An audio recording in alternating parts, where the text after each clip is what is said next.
Up. Alright. So far. Okay. Alright. OBS looks like it's doing a lot better now. So, hello and welcome to anyone watching this past, present, or future. And welcome to another installment of Pokemon Sword of Bug types only. To catch you up with the party, we've had to split XP quite a bit. So we got Kimmit as our it's probably one of our stronger voices because she's been able to evolve almost immediately. We got... Actually, I'd say Grubba is probably the strongest one overall. At least for long term. We also got Betelgeuse. Good old reliable boy who can set up screens for us. Now, we're gonna check the map and see what the weather is around here, because if the weather is sunny... Ooh, okay. We could maybe find... No, I think we have to find sand. If we see sand in any of these places, then I think we could find, then we could usually find Dwebble. Though I wonder with North Law with rain. I forget if rain enables, if rain enables Joltik, or if that's thunderstorms specifically. Why don't we check out?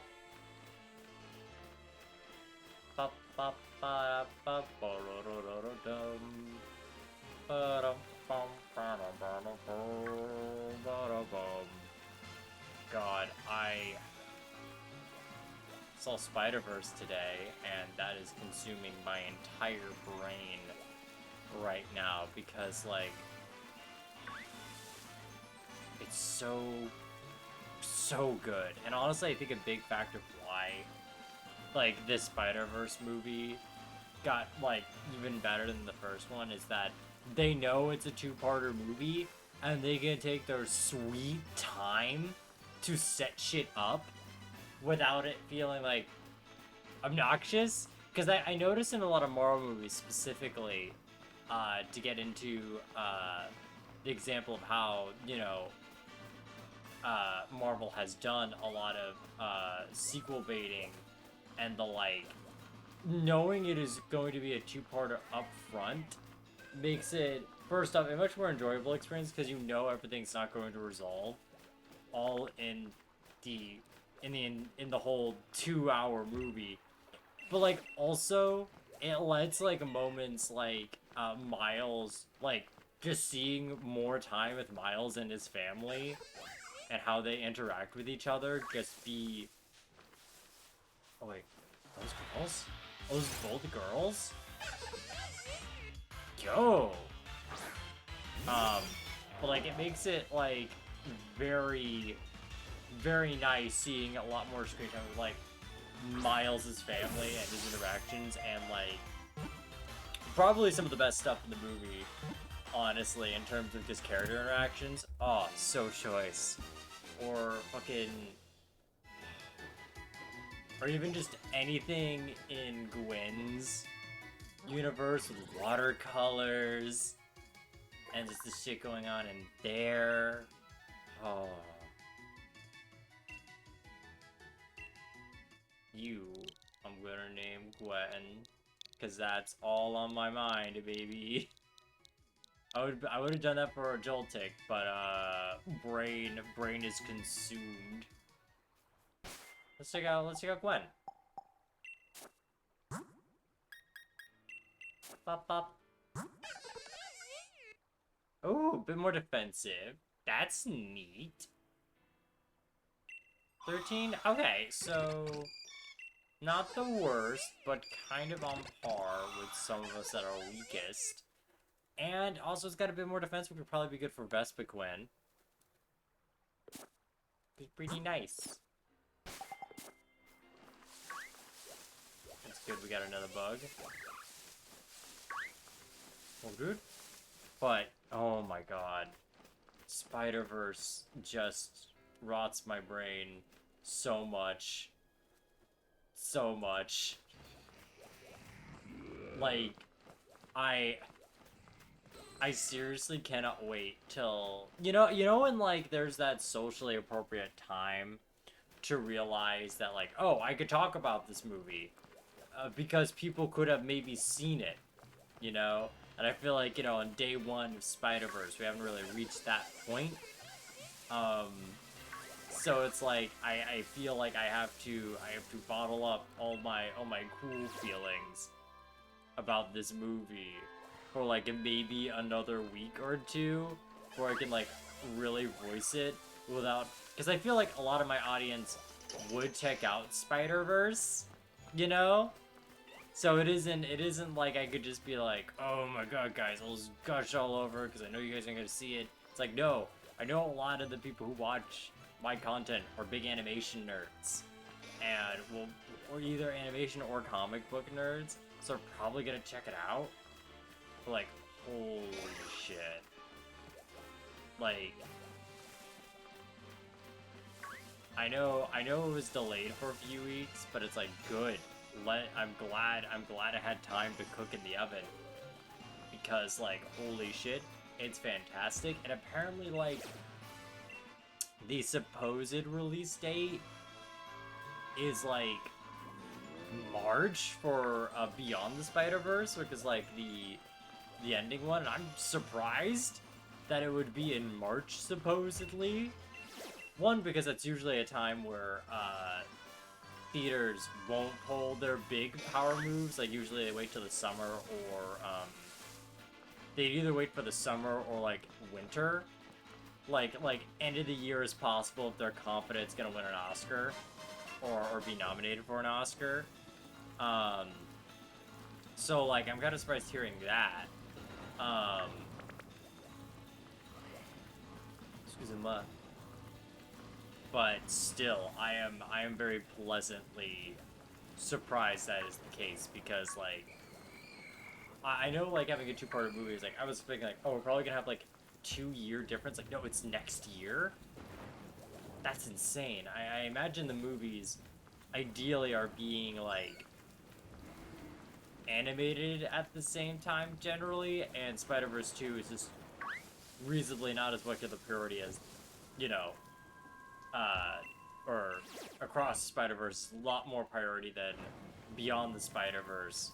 But like the fact that we're getting these movies like relative, like not even a full year difference is amazing.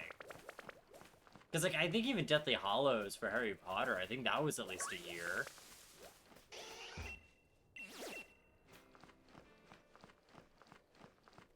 Alright, we can't really get any more new bugs, so we're just gonna go on up in the world. But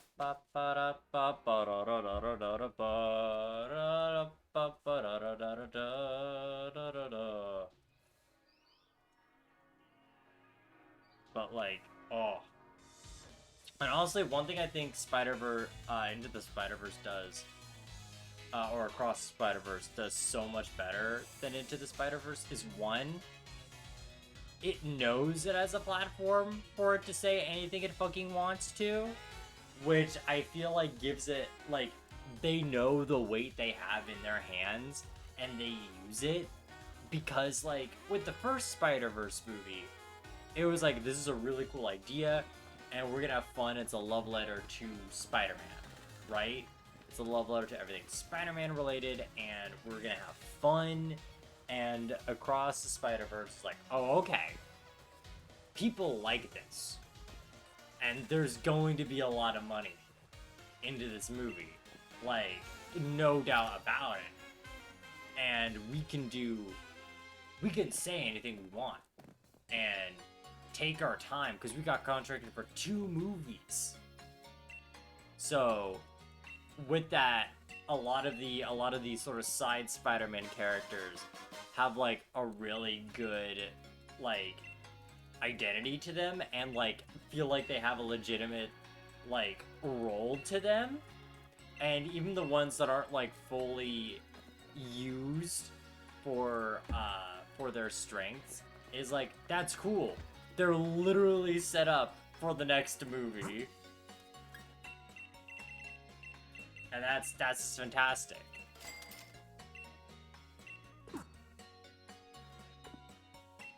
Oh. Dude, also, the art direction in this is so good. Because, like, they kept a lot of the aspects of Into the Spider-Verse, but they also just expanded on it, especially with how they use paneling in the movie. It's I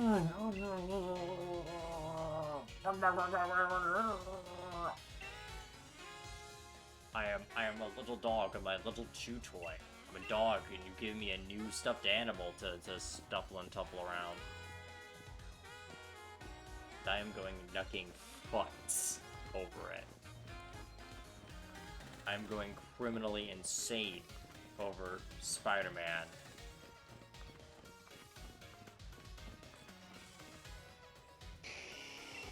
And, like, also, it's just really nice seeing that.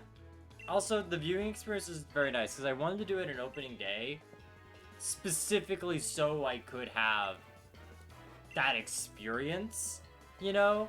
Because I feel like Spider-Verse is, like, something that's like, hey, that was a really big deal when it came out, and it's clearly had an impact on animation now that people are, like, feel like they can stylize animation now, and, like, that's cool and profitable. Also, if anyone's looking, I noticed that on stream I'm very choppy and delayed, and I would appreciate if someone were to mention if it looks bad, or if it sounds at least okay, because I think it may be an internet thing right now. But anyway, as I'm waiting for possible results, Spiderverse. I do also think that, like, Spider-Verse, Across the Spider-Verse was written, like, direct, like, here's how I imagine it was done, was, like, Into the Spider-Verse happened, and they were like, well, we'll have, like, a teaser, because we kind of would like to go back to the idea. Like, if this sells well, we could have a lot of fun with it. But it feels like because it took 5 years, to get this film out, or really more 4 or 5 years, I kind of imagine it, because that's about the time it takes for, like, most animated movies to actually be made. So I actually think that it probably was a case of Into the Spider-Verse was super successful almost immediately, in both a financial and cultural hit, and how it impacted a lot of other movies that are, like, probably starting development around that time, like Puss in Boots, Last Wishes, and the TMNT movie coming out. Like, there probably is just a sense of, like, oh, we need to fill this in right fucking now. And, like, I feel like there's a lot of things, like, they took their time, but it also felt like they were like, oh, okay, so here's how we set up this part of the story, because of how things are. And, I know, I'm like, I guess I have so many words to say about it, but I don't know what I can say without it going like, well, let me tell you all about the thing that is going to radically impact your viewing experience. Oh, right, no, I know what I was talking about when I was saying, like, oh, I really wanted to see it in opening day and hear reactions, because, like, I specifically saw it around, like, a 3:30 airing, like a matinee, mostly because, one, they're cheaper, and two, you get to have kids in the theater, too. And that's always interesting, because I feel like a movie like Spider-Verse is a movie that really is going to be like a core nostalgic thing for a lot of kids. And there's one sequence that's very much used in the promotion and like visuals of like a Spider-Verse ad, so I'm like super cool talking about this moment. There's one moment where Miles and Gwen are talking with each other upside down in a clock tower, and I remember hearing one, like, little girl going, whoa, just stunned at the image. And like that that kind of moment right there is something I think is very important, and something I feel really really cements what I hope Spider-Verse really does to impact people. Because like this kid may or may not have been picking up on the conversation, because I don't know this kid. You know, some kids are very good at picking up a lot of stuff because kids aren't stupid, but sometimes kids are just expecting action, you know? And with a movie that takes its time a lot more, you know, it's just kind of like, oh, okay. Well, I'm just kind of curious how they react to this, and it's more this, like this child probably is being influenced by these aesthetics, by these visuals. I feel like it's so telling, and I mean that in such a good way, in such a positive way, because when I hear someone like that makes me think of like, yo, if this kid like this kid could become nostalgic about this movie, like, you know, in a few years, right, and try to go back to it and like see it, and I could totally imagine like this kid legitimately could feel like they want to be a bit more like artistic, rather if that is like drawing and experimenting with those kind of weird angles that Spider-Verse, even the original one, was really experimenting with, or say like even thinking more thinking more like a cinematographer and trying to do crazy shots like that and everything, with these like nice visuals, and like that's what I hope for when I hear a kid like that audibly go, whoa, in the movie theater. And like, oh, it's so nice. It's just so nice seeing something like that. And I feel like you only get it in a movie like Spider-Verse. And, well, maybe not only in a movie like Spider-Verse, probably only in a state where, like, I feel like, as I'm talking right now, I really do think that a lot of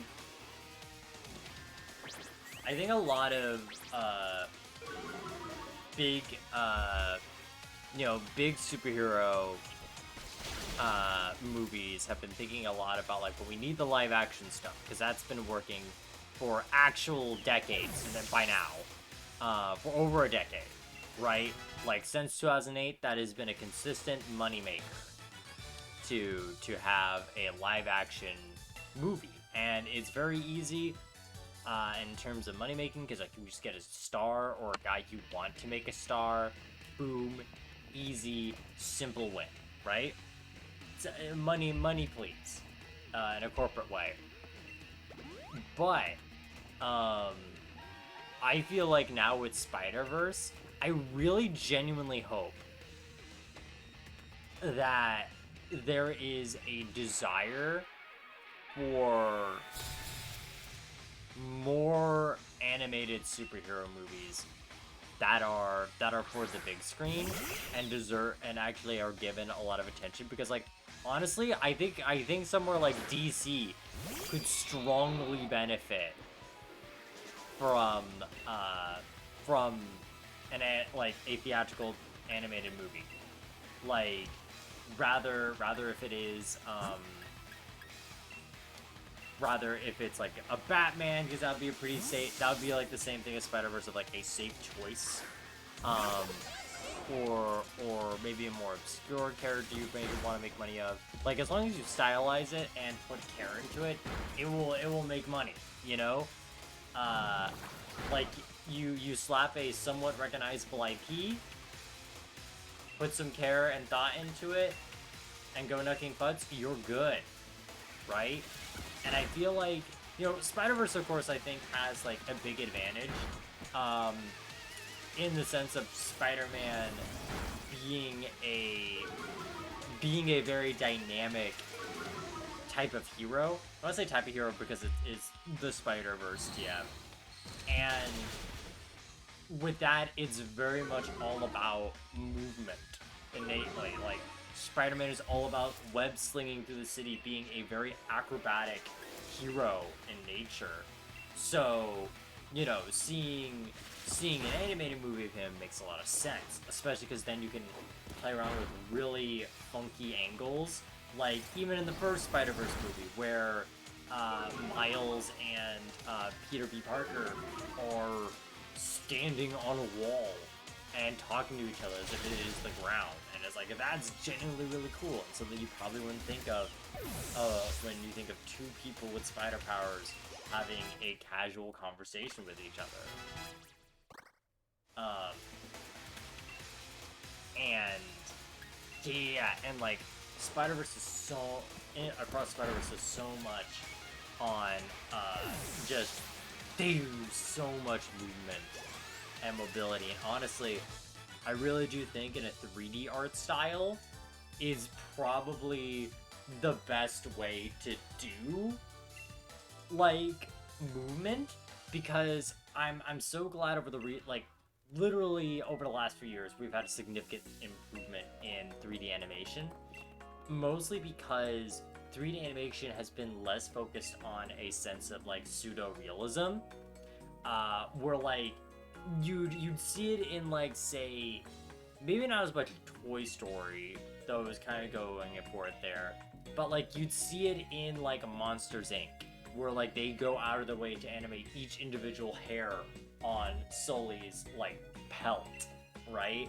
And make that the big thing of like, oh, it all feels like one cohesive thing, and it's like very impressive because that takes a lot of rendering power. Or what you see with like Shrek, where you have Princess Fiona looking like the most, like, probably one of the best CG people, honestly, like CG, like in your pseudo realism CG people, especially for 2001, like that is insane. But like you have a very specific style of CG that like a lot of 3D animated movies were less focused on let's have a interesting camera and work with a 3D space, but like the bigger focus is how real can we make it. But like the whole point of animation is to try and see what you can make that you can't do in real life. Like I see on Twitter, because I need to filter out, I need to process my Spider-Verse fixation.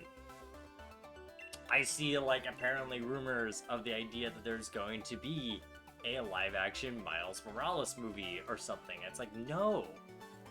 Like I know I would be glad to see more Miles Morales content. But like also I would like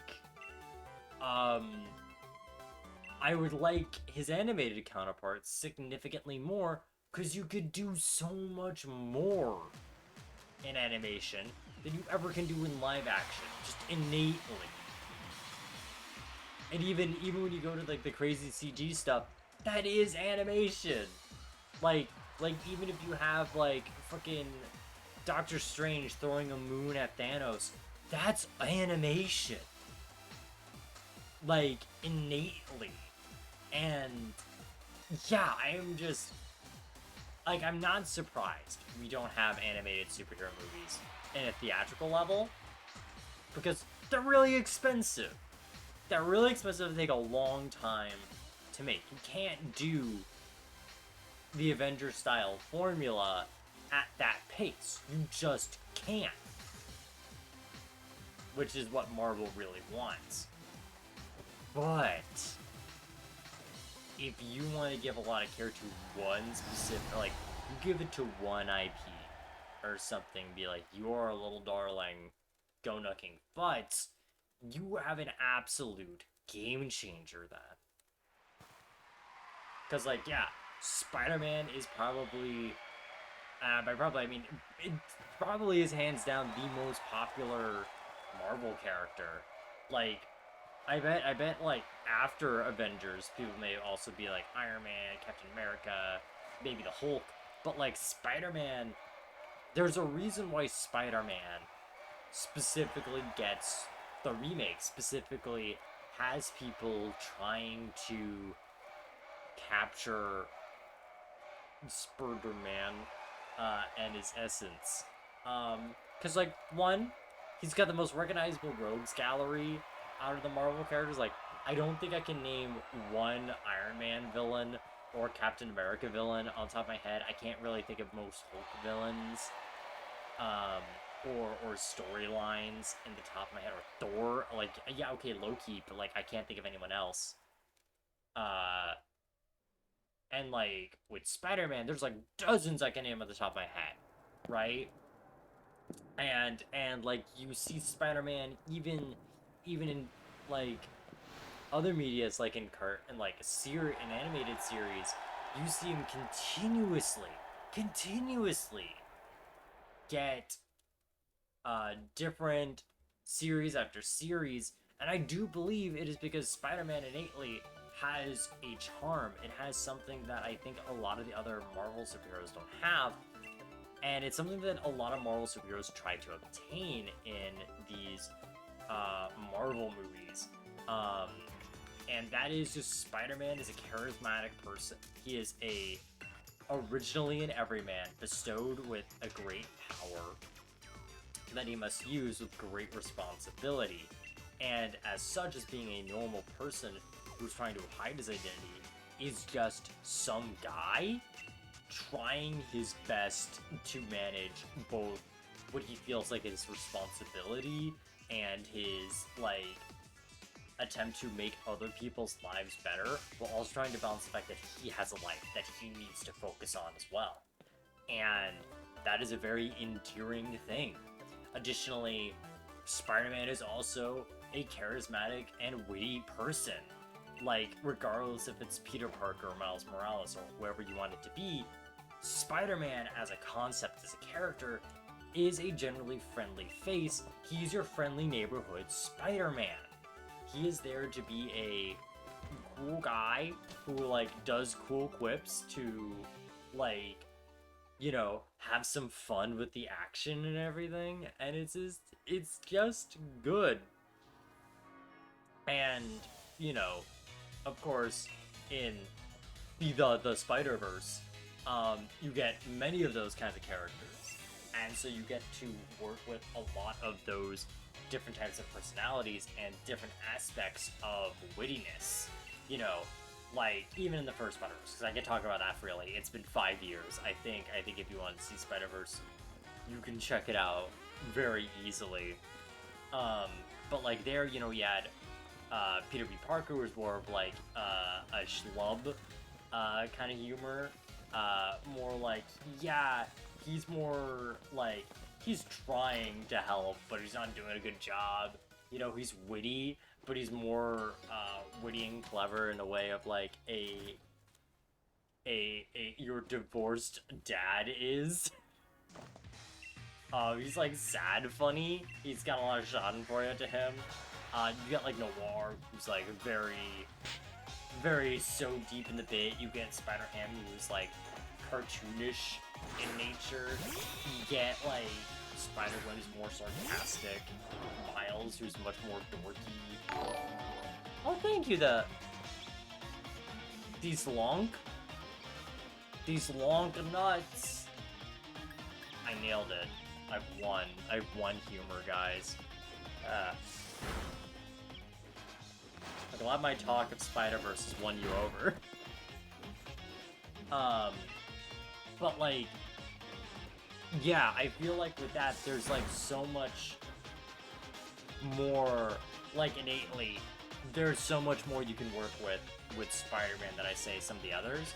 And that's not to say you can't work with other characters if you wanted to make an animated movie. Like, again, we got like theatrical level Planet Hulk movie or something, that could be pretty cool. But the thing is, I feel like with Spider-Man, it just is, you have so much more room to play with animation, and that is much more appealing to animation. But yeah, no, I was going on the wrong thing. I was going why Spider-Man is innately one of the more fun characters like, I think it's not only his everyman aspect, but like Spider-Man, like a Peter Parker Spider-Man, right? Your vanilla, generic, let's assume you are just Spider-Man, right? Is the most,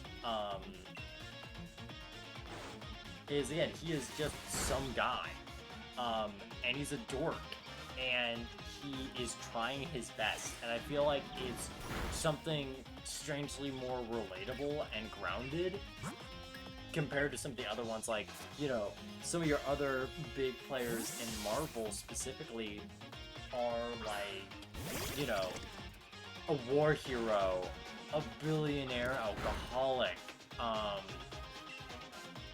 let's see, what's another close one? Dr. Jekyll and Mr. Hyde. Like, they aren't bad characters, or characters that aren't interesting in their own right, but they're just not inherently as relatable. I don't imagine people go out and go like, man, I really do feel like Captain America, you know? Unless if you're like one of those people who believes that they are the main character, then maybe. But in general, I feel like Spider-Man just has a much more like, he's got a simplicity that also enables him to be a lot more complex with his concept, as opposed to some of the other concepts of the Marvel characters. Right? Because, like, even if we go beyond just sort of mainline characters, right? Like, the reason why Guardians of the Galaxy has gotten a lot of fame post since it came out is because it was a charismatic, funny, silly little movie that also got to play on your heartstrings a little bit. That's what the people want. Like Spider-Man. Spider-Man also, again, he just has the most recognizable, like, rogues gallery that is, like, so fun to play around with. For, like, very, very different reasons, right? Like, I adore, like, you know... Okay, no, honestly, I think one thing that really helped Spider-Man significantly is Spider-Man has a sense of groundedness to him. Which is weird to say in a superhero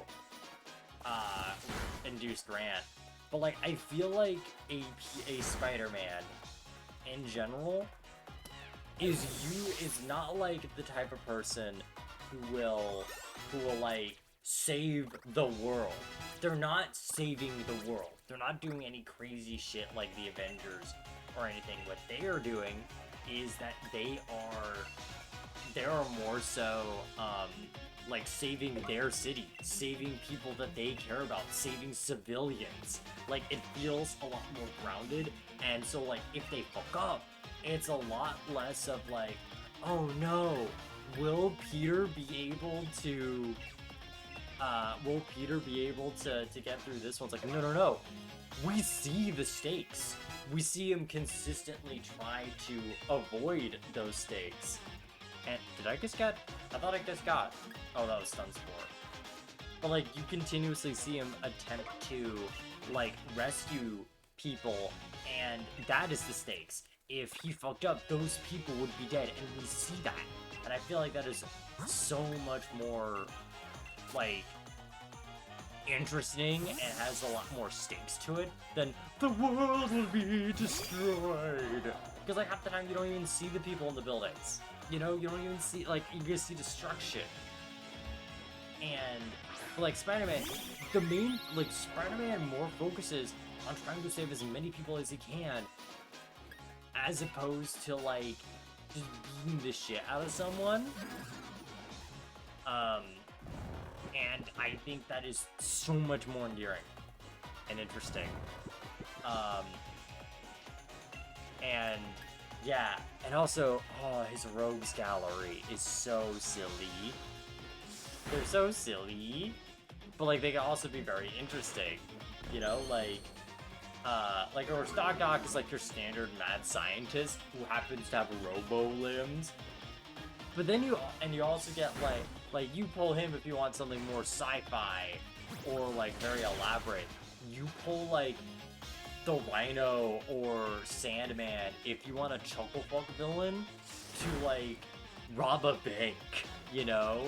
You have your like silly villains. You have like Green Goblin who could have possible emotional stakes depending on how you want Peter's lifestyle to be, or you can have a Joker. Like, it's a wild card in that degree. You get Kraven, who's very cool, because Kraven's whole thing is that he is just a hunter. He is just simply a man who wants to hunt the most dangerous game, Man Plus.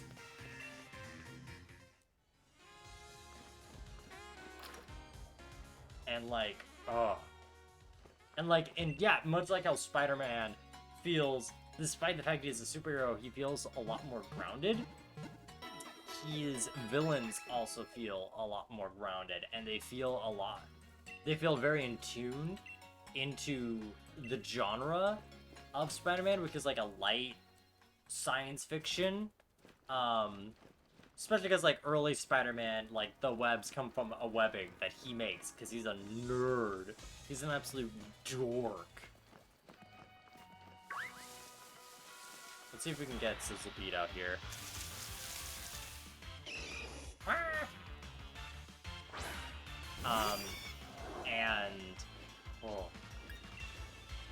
Like, so, like, you get more so, like, if they're, like, sometimes you get, like, freaks of nature, like a Rhino, but then you get, like, a lot of villains that are more so like, no, I made this. I let myself become the villain. I went out of my way to. I didn't get bitten by a radioactive spider. I made this shit. You know? These are more like brilliant minds doing this shit. Like Vulture. Vulture's always a guy who made a set of wings to fly with. Doc Ock is a guy who made several more limbs for himself to walk around and have extra hands in the lab. Shocker usually is a guy who has like these gauntlets that buzz and push people away. Blast in them. You get like, what's another good one? Oh, Mysterio. Mysterio is a really fun one because like he is just a like failed magician using his tricks to like manipulate people. That he's got like genuine magic powers. It's kind of fun seeing the smoke and mirror tricks, you know, and seeing through them, and like that's cool. That's really honestly, that's kind of like half the reason why I would like actually check. Like I honestly don't want to check out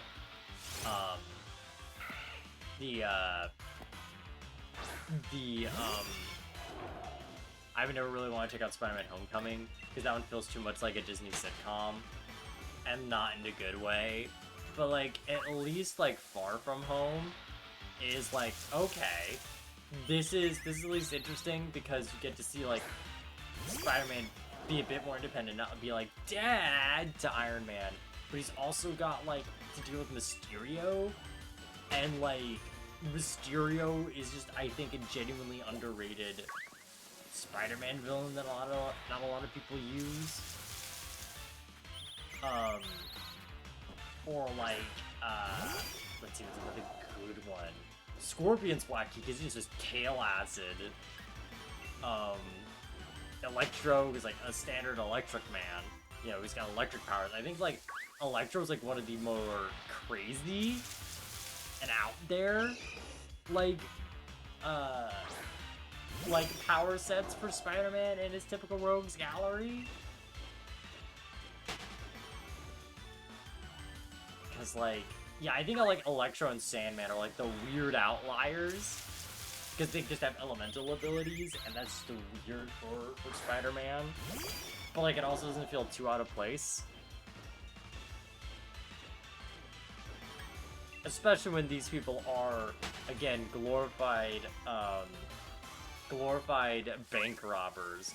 Which I think is probably the silliest shit in Spider-Man. We just have, like, I'm the bank robber. But, like, yeah, I feel like Spider-Man villain's very fun. Very silly. Guys, what's your favorite Spider-Man villain? Go ahead, tell me. Tell me all your Spider-Man opinions, please. Please, please. I am not requesting, I am begging. I am begging you to enable me in my goofs and gaffs. Oh boy, we encountered a 4% Pokemon, but not a 1%. Or is it a 2%? Oh no, 2 people left, but like, this board's talking about Spider-Man? On the stream that says, I have Spiderverse Brainrot? Kinda cringe. But like, oh. Spider-Man.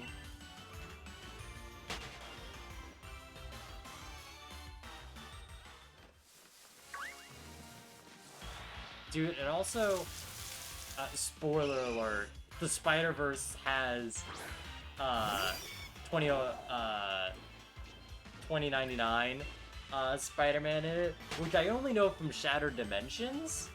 So, like, you know, seeing him there is like, hey, he's a what? He's got what powers? Very weird and surreal. But hey, I'm looking forward to more of it.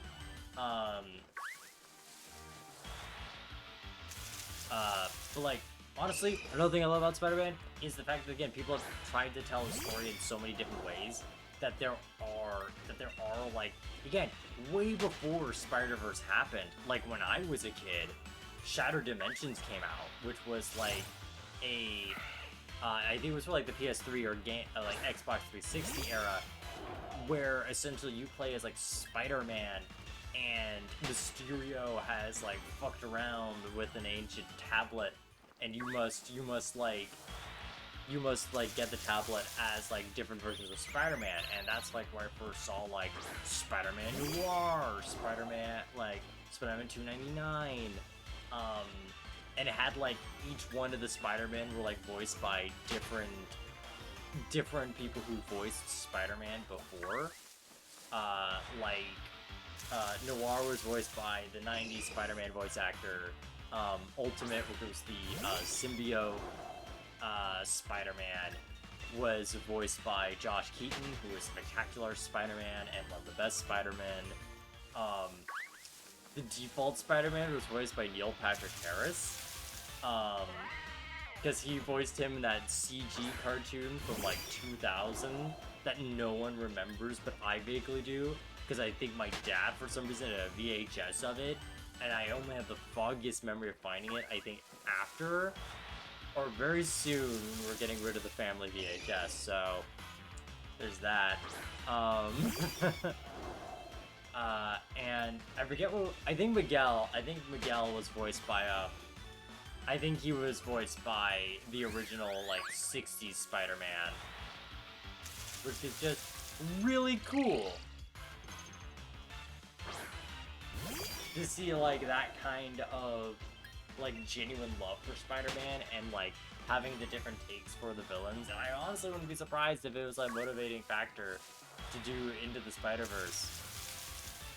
And also, honestly, I think it's really good that you just get to see other Spider-Men other than Peter Parker, because, like, I really do feel like Marvel, especially in the modern day, like, I'm talking before, like, shows came out, right, for, like, these Marvel shows on Disney Plus or anything, had been trying recently over the years to try and get new characters into these roles to see, like, what sticks and see if we can add a legacy character and tell different stories. Because I love Peter Parker, I think Peter Parker's a great Spider-Man. However, they don't allow him to be happy, and that is not a good thing, because happiness allows tragedy to happen. If your character isn't happy, we can't be sad for them. You know? Like, if you just have sad things happen to a Peter Parker, it doesn't... Yo, Makima! How are ya? How are ya? I'm deep. I'm not. I am not again. I know you. I know after stream or anytime soon I can give you the Spider-Verse spiels because you have seen it. Dude, you're good. I just appreciate you stopping by. I never look. Never be sorry for being late or feeling like you need to leave. Like, I just appreciate you took the time to stop by and check out my silly little gaming and sillies, and enable me to do things like talk about Spider-Man for an extended period of time. But yeah. But I feel like Marvel has tried to do a lot of these. Oh, hell yeah! Dude, then definitely check out my content. I do a lot of Pokemon-related stuff. I really love doing monotype runs in particular. I know right now I'm doing a bug-type run. That's what we're doing tonight. But let me think of all the monotype runs I've done over the almost 2 years. The first thing I did was a rock-type only run of Platinum, which, fun fact, is basically impossible. You could make it work if you EV trained, but who's got time for that shit? I did a Fire-type only run of Pokemon Platinum, which, no, is not as bad as Diamond and Pearl, because Platinum has 5 Fire types instead of 2. I've done a Poison-type only run of Leaf, of Fire Red specifically, because they've actually got more Poison types. I have done a Rock-type only run of Sword. I recently just finished a Dragon-type only run of Sword. Actually, I think those are the only Mono-type runs I've actually, like, fully finished. Because I know I've attempted to do Dark-type runs, but those have been weirdly cursed. Rather through tech or, executive dysfunctional reasons. But, yeah. I really like doing monotypes, and I really like also just vibing and not having to worry about Nuzlocke stuff. But also, if you like my vibes here, Makima, because I know you're cool and whatnot, if you like the vibes I have here and more Pokemon content, you can go over to my YouTube, where I have a, where I have something called a Chef Lock, where I have done a run of Pokemon Sword, with only food Pokemon. But yeah. Anyway, Spider-Man. Also, we're just hunting for a Sizzlepede, because, like, we can get one by Gym 3, but, like, what if we got it earlier? What if we got a silly little guy? Sure, this could be 2 hours, but whatever.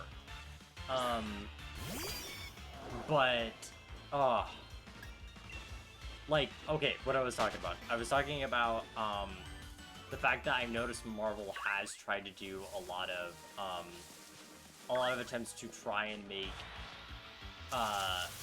legacy here, like, a lot of their main heroes legacy heroes, and it may surprise you that not a lot of people like them, not because that they are new and different, but it's more so they happen to be a lot of minorities and whatnot, that a lot of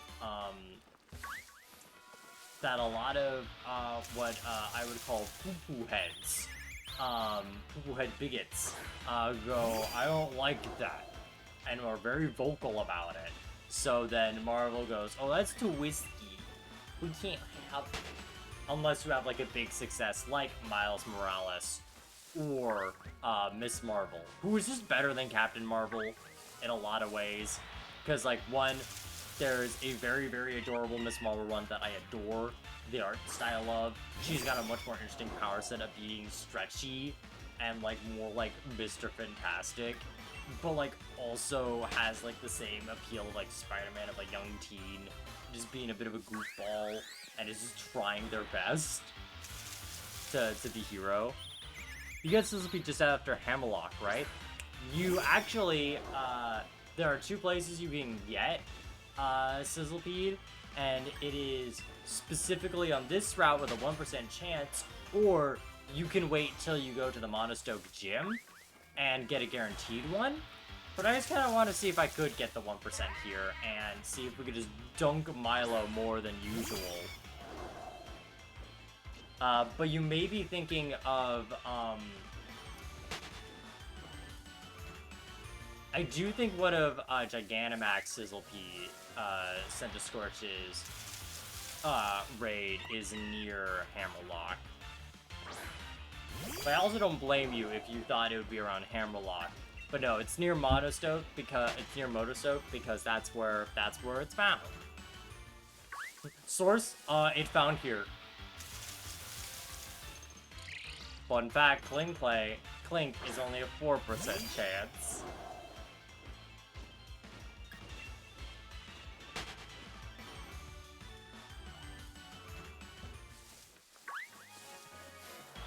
I don't think it shows up in the overworld.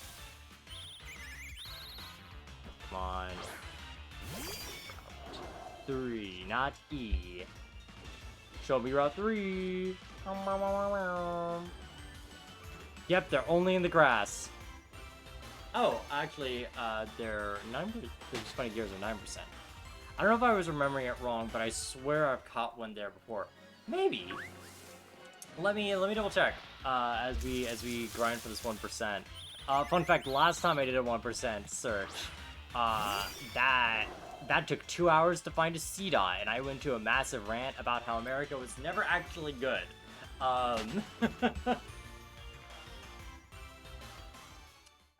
Let's see. It does look like you can get a lot of raids involving Sizzlepede near the Dust Bowl and Hammerlock Hills. So that may be where in like the Stony Wilderness, so you may have found it in a raid or something. Because that's very possible. And probably a lot easier to find, other than the guaranteed one you get at the gym. But like, at the gym, it's kind of useless, you know? And honestly, I feel like Sizzlepede would be significantly more useful in early game with Milo. Well, will Sizzlepede actually be useful for, say, because like Nessa, it really wouldn't have a chance to show off. Kabu would be pretty okay. Let's see. Then there'd be B, who would actually be very useful too, but our whole team's really good against B. Innately. Then there would be Opal, who doesn't really have a type advantage, but we would resist Fairy, so that's pretty good. With Centiskorch specifically. Gordy would be a nightmare.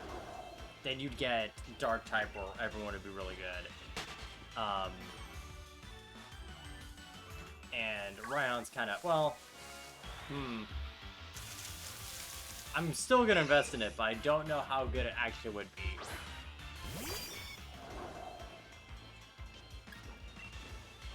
At least for the big gym fights.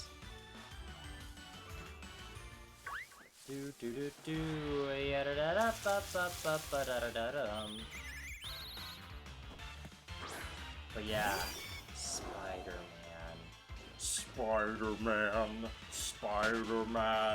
radioactive Spider-Man. Spider-Man 1990s. Spider-Man 1990s theme song. Dude, do you ever think how fucking weird the Spider-Man 90s animated series was? Like, less so in terms of, like, the hammy acting and everything, but, like, in the sense of, like, how crazy they went with, like, crossovers and everything, because, like, you would have, oh no, my model, okay. Because, like, you would have Blade show up, and, like, at the time, like, alright, it makes sense why Blade would show up, but Morbius shows up. That's how I knew Morbius even fucking existed before the funny movie came out. Or, like, the Man-Spider incident. Or, like, Kingpin is a main antagonist there, because Kingpin was originally a Spider-Man villain before it really got accepted to be a Daredevil villain. So you just kind of have that being there, and it's like, Honestly, it is kind of weird because Kingpin just... Yo, what about Unlimited? I know I tried to see episodes of Unlimited because I know they would air. They would air on reruns, but I would never be able to sit down and watch it. So I never had the chance to actually watch Unlimited. But I do know that is like the 90s animated series, you know, the original, like, I don't want to say the original, the Spider-Man the animated series was like a very there he is!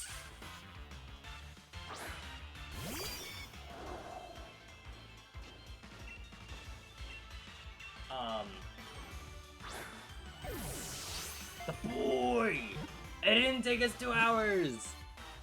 It took us probably just like 20 minutes. I'm gonna name you Howby.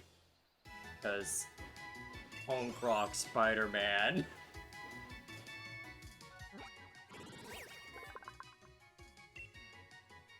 Stores flame gas in its body and uses it to generate heat. The L sections of its body are particularly hot. Touch. Ah!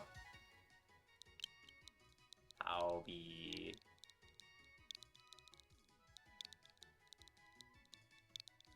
When you see Spiderverse, you'll understand. You'll understand why my heart feels this way. And he's right on level, too. Whoa! Now that is a good nature. Holy shit. He's so offensive. Obi Brown. Dude, I just want to say, Obi Brown's voice actor is the same guy who's the lead for, Get Out.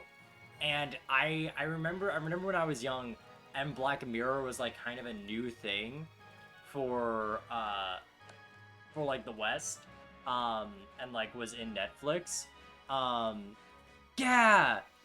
Yeah, Daniel Kaluuya is, like, I remember seeing him in Black Mirror's like 1 million credits, and like he is phenomenal there, and like I am so glad that like he gets to be in Get Out, which is like a massive movie, like again a significantly important movie. He gets to be in like he even gets to be in a little bit of Black Panther, which is like the like congratulations, you made it to the cool boy list. Wait, shit, he was the lead in Nope? I honestly didn't recognize him. Oh, shit! Hell yeah! And, like, of course, here in Spider-Verse, like, he is just winning. He is just winning. He's living his best life. And who am I to disagree?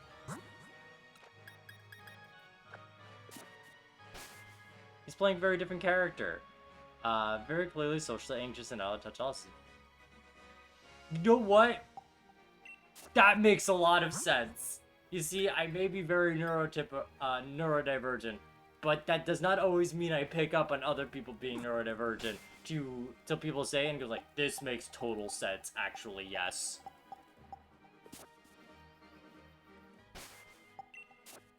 Dude, I do feel like Nope is a movie I would want to rewatch, because I definitely think that because with Jordan Peele's movies, right, they're very good. I do think Get Out's still my favorite out of the three. Nope is a very good close second. And Us I think is pretty solid in its execution, but I feel like with Us, the sort of twist in it is like, it would be cool if I feel like it made sense, because like I get it's supposed to be a part of the twist in Us. Oh. Like it's a cool concept, but it just doesn't work in the context of the information we have, and it's not necessarily an unreliable narrator situation. It's like, what, this doesn't the idea of this doesn't make sense with this specific character. Like, the idea of that is interesting, but maybe you could have done that with a different character? And you would get the impact that you would so desire? Also, one thing I'd have against us is, there's one joke where one person, infantilizes, like, one of the kids of, like, oh, you don't even know what Twilight Zone is. And, like, again, it could be funny because Jordan Peele wrote for, a Twilight Zone remake, but, like, also, come on, dude. I'm only, like, yeah, I may be a decade older, but I knew Twilight Zone when I was growing up in the 2000s. Like, it's not really, like, a secret exclusive thing.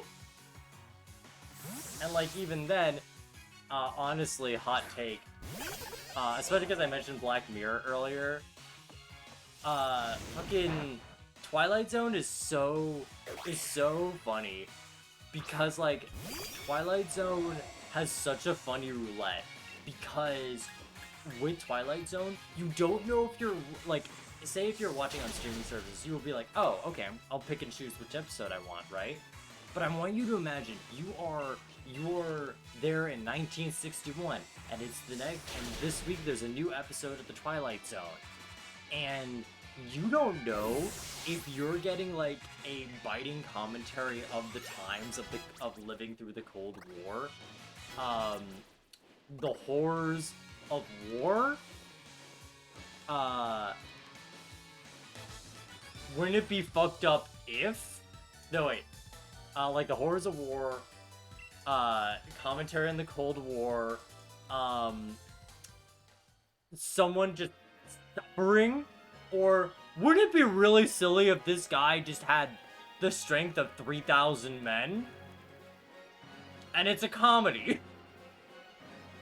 Like, you don't know if you're getting a, like, Monsters on Maple Street,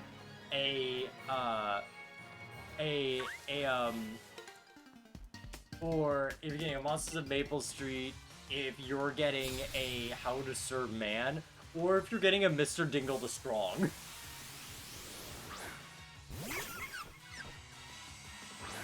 Which, yes, is a real Twilight Zone episode, and I find it so silly.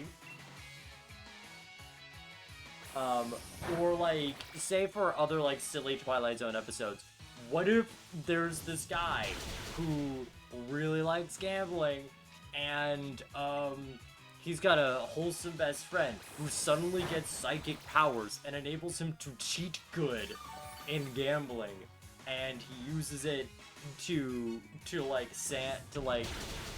sandbag the mob, and then the mob starts gambling with him, and then at that point, the guy's psychic power runs out, so he loses all his money, and it's like, okay, don't cheat is the moral of the story. But also, it's just really silly of like, the guy gets psychic powers to cheat.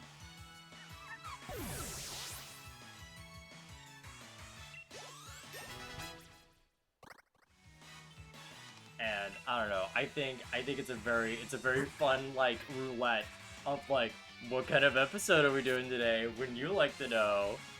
I remember an episode where a guy was so good at stealing things, he stole the belt off a guy driving. Yeah, that honestly does sound like very silly silly Twilight Zone. Like Twilight Zone again could be very much the most biting commentary of its time. Or it could just be silly goofy. I know some of my go-to Twilight Zone episodes are, like, yeah, of course, Monsters on Maple Street, because that's very good. It could have been also Tales of the Unexpected. I haven't seen Tales of the Unexpected. I think recently, the closest thing I've gotten to, like, a real Twilight Zone vibe check. Well, actually, it's more of a Goosebumps vibe check, more than a Twilight Zone vibe check. But, Fact or Fiction, posted by Jonathan Frakes, is, like, my good dose of sillies. Mostly because Jonathan Frakes is such a such a smug host and has so much fun being in it. He has so much fun telling me I'm wrong and gaslighting me.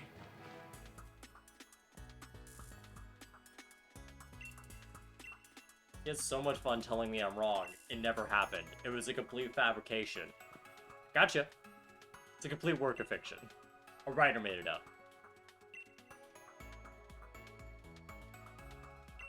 But like, I know, and I won't promise on making video essays because it's not so much I wouldn't make them, it's more so I don't know if I'd have the focus to actually write down and edit them, you know? But like, I know recently I've been kind of having a thought of, you know, especially revisiting Twilight Zone and these more anthology series, and especially because I was talking about Black Mirror a little bit earlier, I feel, it feels very weird, especially because apparently Black Mirror is getting another season, like, basically right now, and that baffles me after 5 years of, like, a radio silence on them. The episode ended them with being trapped in a kitchen. Aaron Paul's... Oh, Aaron Paul! Yo! Dude, I love Aaron. I love Aaron Paul. He's so good, and he's got such a stimmy voice. Ayo, Mr. White. Ayo, Mr. White. I threw up in my bed. Can I sleep with you tonight? Jesse, I'm too busy getting a divorce and ruining my life. I'll cook some meth. All right. Dude, I'm watching Breaking Bad with a friend of mine, and she's seeing it for the first time, and it's so funny seeing, like, especially when she got to the second episode and Walter was like, could you kindly crawl out of my ass, to his wife just asking him where he's been for like a hot minute. It's so funny seeing like, oh, Walter was always like this. He was just a coward about it. But like, oh my god, Aaron Paul is so powerful. And like, ooh, him and BoJack Horseman, so good. So good, and it's probably the only thing that would let me watch more BoJack Horseman now that I am aware of my mental health and not feel like I'm having a mental breakdown. He also is really cool having ace representation in media, which you don't see a lot, and especially with him exploring how the fuck his asexuality works. Because, like, around the time I was first watching BoJack Horseman, I was kind of in that phase of a teenager of like, well, I haven't been attracted to anyone, but I don't know if that means I just haven't like met someone, right? Or like I haven't found someone that I actively want to pursue a romantic relationship with or anything, or find anyone explicitly attractive. So like, you know, maybe that's a later thing. And then 5 years later, I was like, guys, it's official. This boy's an ace up the sleeve. This boy's a part of the decking card. And yeah. And so like, you know, seeing it at a time where I was like, I'm on the fence. I could be ace, but like I just don't know yet. Spoiler alert, he was ace the whole time. And like seeing a character that is like genuinely trying to find other people who are ace and trying to explore what that means for him is like really cool. And something you don't see a lot, especially in this era of like trying to talk about LGBT content or material, because like that's the thing people can actually do now without like explicit social prosecution. Now they're like, gays can have rights, but that other flavor of gay. Yeah, I heard about that.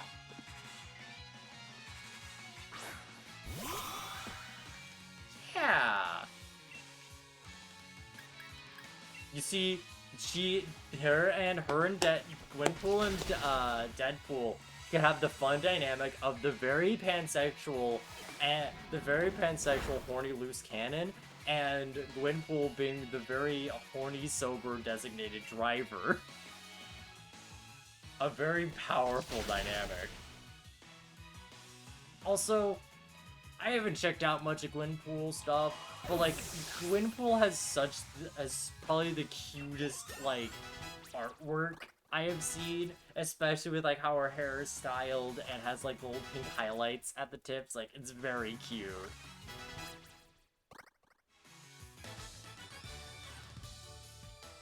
It's very cute, and honestly, I'm a type of person who, if I had the focus, if I had the, if I either had the focus or that phase in middle school where I got really hyper-focused on something that would imprint on me as a core, to my very core and identity, I don't fear me developing art, but I would become so powerful. But I do feel like a design like Gwenpool would encourage me to do doodles. Gwenpool is so cool. She's just a normal girl from our world who gets sent to the comic book world. Oh, that's her gimmick? That's cool. So that's how she gets like the fourth wall powers like Deadpool. If she's just some gal. Huey, thank you for money. How are you? How you doing? I mostly started funny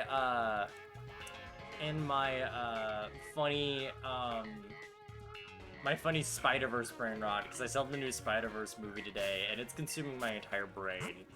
And right now we're just talking about some comic book stuff after I went on a tangent of anthology series. That's really cool. Yeah. I do wish I would sit down and read comics more, but then again, I'm also just starting to try and watch like anime again, kind of consistently, because, well, as I know Makima knows, but hint, it's a show with the character named Makima. It's Chainsaw Man. I watched Chainsaw Man, and that was probably one of the first shows that I actually like watched in a long time that I didn't get to see. That like I haven't sat down with someone else to watch, which is like a big deal for me because I know I'm really bad at watching stuff on my own time. Western comics are so they are. That's why. Oh my god. So I remember. The reason why I started reading Miss Marvel comics, or at least got into a really big phase of getting hyper fixated on her, because she's really cool and really silly, is because I was taking a class about like about pop culture and just sort of like, hey, how does representation affect things, and trying to show like introductory comics of like, again, legacy heroes like Miles Morales or Miss Marvel or some more defunct characters that never really got big runs because of just how shitty people can be at times.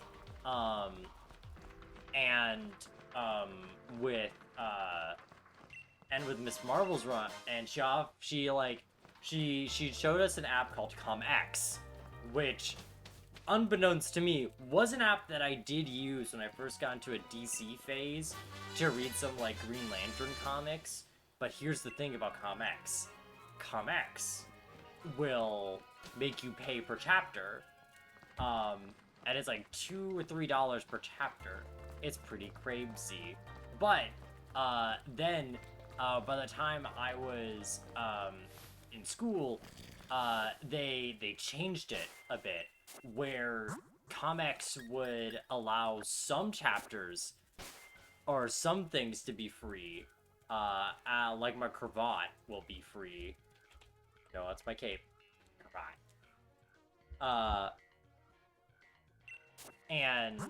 I think it'd be like if you had an account or something, or you could do like a trial to get access to its library.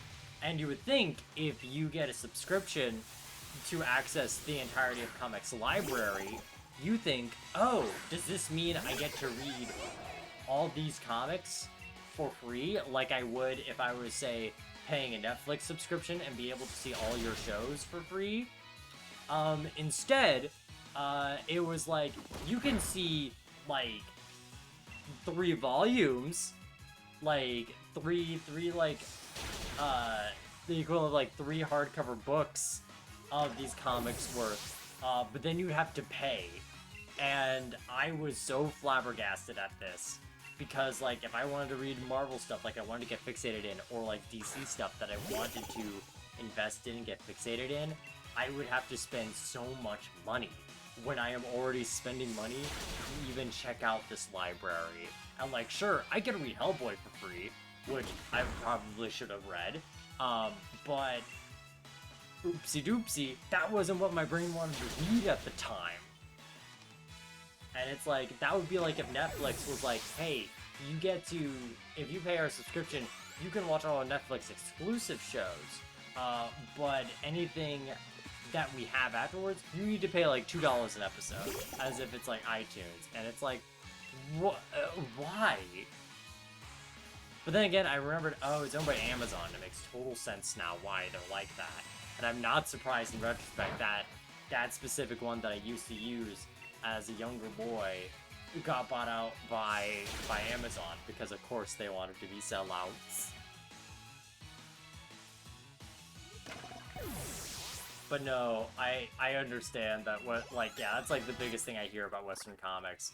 Like, I know even when I know one, like, for DC, I mostly get really fixated on Teen Titans or Teen Titan-esque teams, because I like hearing stories that aren't about, like,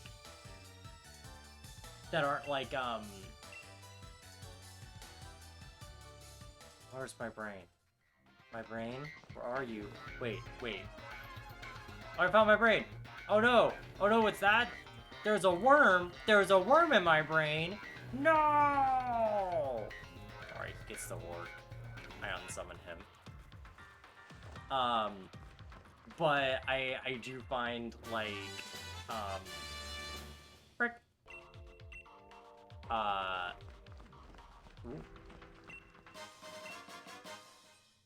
What was I thinking?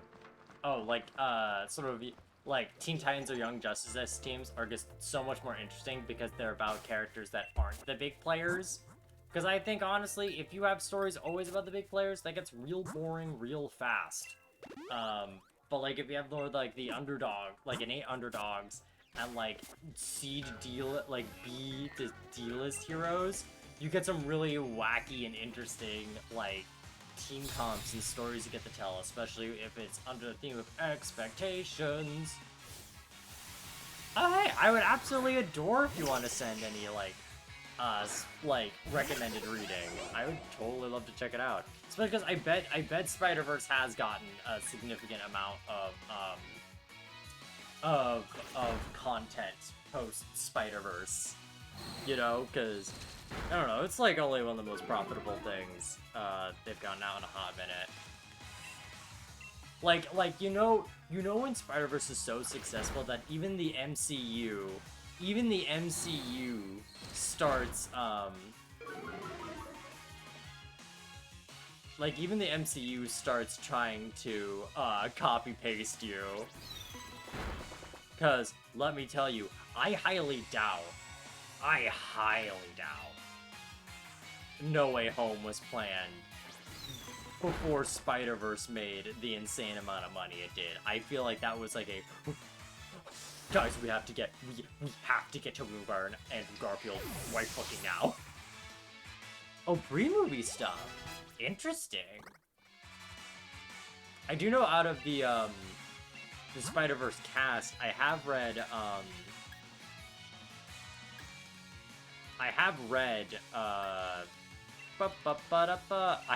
Noir Spider-Man, and that one's interesting. It's a weird one.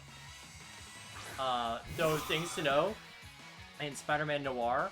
Aunt May is a communist in 1920s America, and is actively advocating for revolution, and like, fuck yeah, Aunt May, that's the Aunt May I desire and need in my life. I need communists.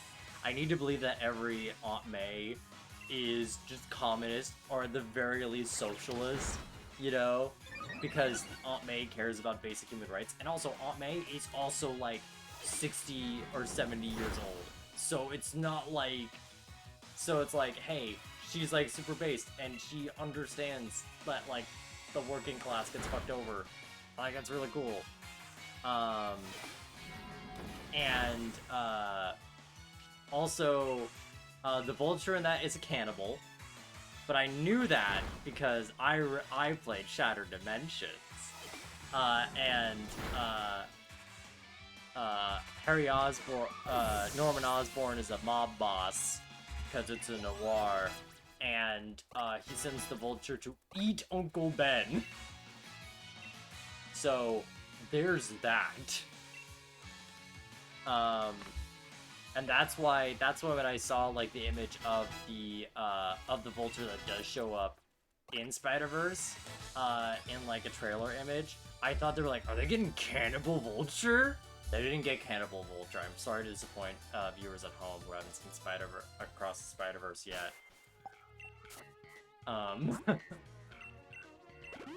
Let's see.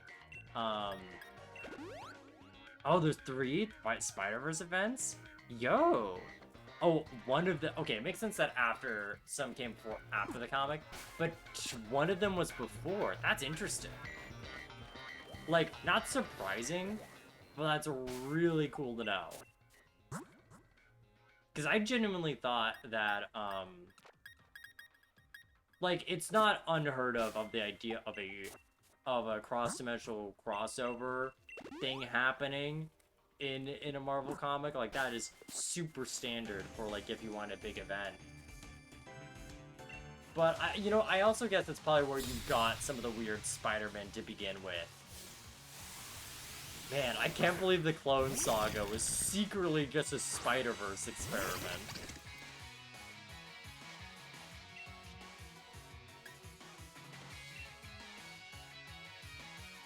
The main spiders on the first one are Peter, Otto... Wait, is this during, like, fucking, Superior Spider-Man's run or something?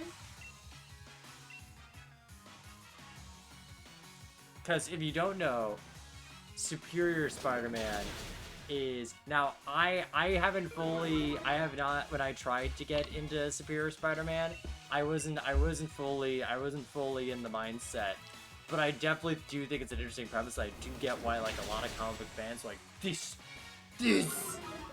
The premise of Superior Spider-Man is essentially in a run of Spider-Man before it, Doc Ock switched bodies with Spider-Man, and Doc Ock's body died in the incident.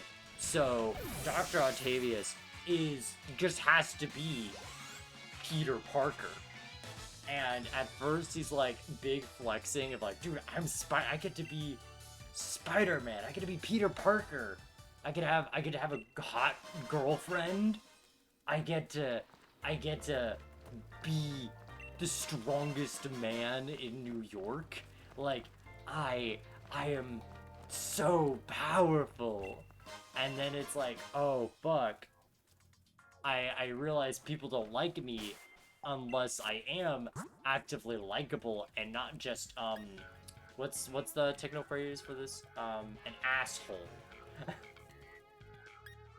And like you get a lot of bits of like Peter like as a ghost, like trying to reason with Otto as like a conscience figure, and it is really interesting.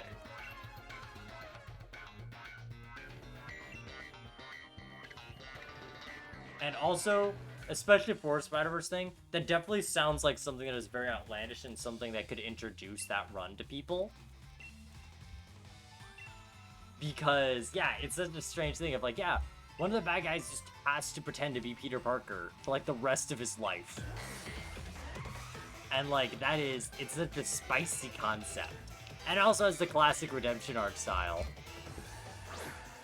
I'd actually post Superior, but they got into how timelines are at different points. Oh? Like what? Like how continuity got, like, altered in Run? Or with other runs at the time? Is it one of those situations where it's a lot of comic runs just sort of like working together, and by working together I mean the biggest run had all the power, and then the other runs had to be like, okay, fuck, alright, I guess we're doing New 52. Okay, I guess we're doing Crisis on Infinite Earths, and I need to factor that in my run of a fucking Blue Beetle.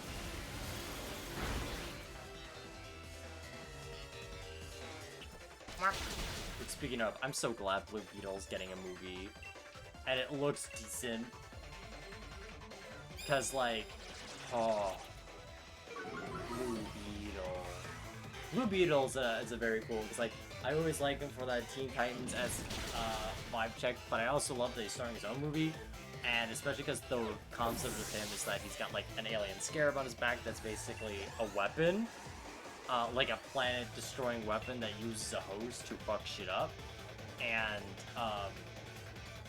it's really it's a really interesting dynamic of the scarab is sentient and is willing to cooperate with its host, but will always factor in its priorities over its host. So, like, essentially you have power, but it's essentially the warlock dynamic for, like, D&D players. And it's really interesting and fun. Especially because,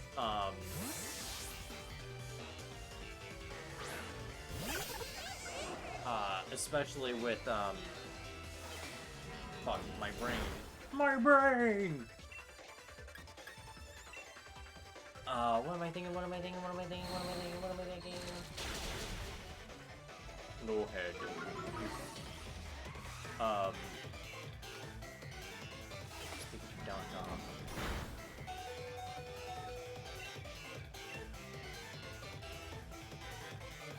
Oh, Blue Beetle, yeah. Blue Beetle is, like, he's just really fun, and especially with the movie that's coming out, it seems like he is, like, gets that everyman aspect that makes Spider-Man really popular, which is, like, a really good pitch. Along with, like, the idea of, like, he's got a family and a support network, which is just generally something that sounds really cool and fun to explore. And also to, like, actively talk about, like, no, the scarab is horrifying. And the fact that it will do things it wants to do before you, also scary. And could lead to a lot of interesting dynamics. You know, honestly, I think with, like, DC, of course, I think their animated movies are their top-tier content, but, like, I should check out Shazam. I've been meaning to check out Shazam. Because Shazam feels like it has a lot less pressure to be a certain type of movie than, say, like, the Batman, like, say, a Batman or Wonder Woman movie now, or a Superman movie.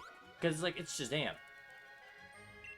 Unless if you're, like, a fan of, like, the comics and everything, like, if you're just some guy, you don't know who the fuck Shazam is. But Shazam's very much a pan character of, like, this kid gets the power, just becomes a grown-ass man and gets god powers. Like, he basically has Zeus powers now. And he gets to be real wacky of, like, trying to pretend to be an adult with all this power.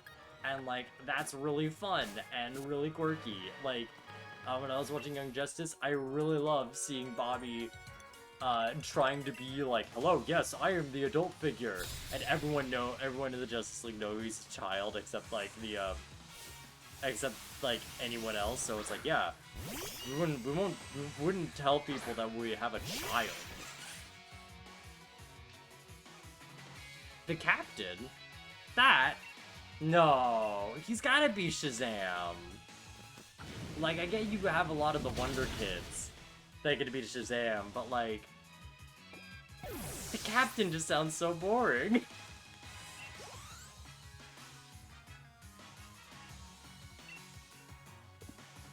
Like, oh right, he did used to be called Captain Marvel. I totally forgot that. I see. That makes sense.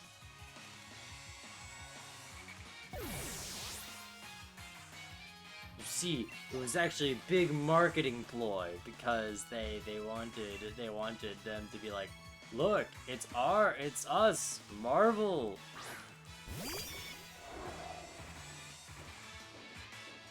That's super fair. Shazam! But also, I love the idea of, like, you know, less so with Shazam specifically, but like, hey, what do you do? Well, let me tell you. I fly, and they call Superman Flyboy. Or Flyman. He's flying, soaring.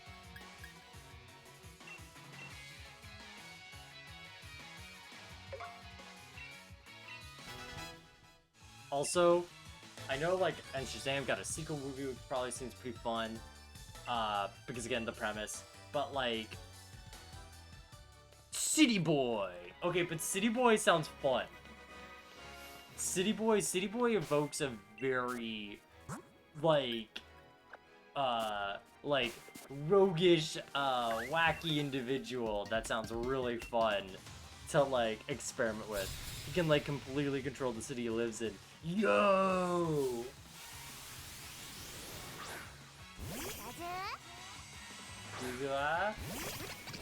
Oh my god, I can't believe they made the fairy tale opening Rock City Boy into a DC character. Which, if you don't know, because hopefully, I hope many other people have not seen Fairy Tail, because when I was like 14, I had a big fixation on Fairy Tail, and then I realized it wasn't good when I was starting to develop critical thinking and awareness of like, oh, I don't like the direction this series is going, and how it had been apparently for a while, TM. But it's got like a few select good openings, and one of them is called Rock City Boy, where the whole shtick of Rock City Boy is essentially about this guy rapping utter English nonsense and like asking if like, hey, that makes sense, right? That made sense, right? Of like playing on the idea that like, you know, sometimes Japanese, like, people in Japan will use English to be cool, TM, but, like, not really think about what any of it means. Like, hey, these words rhyme. They must be related.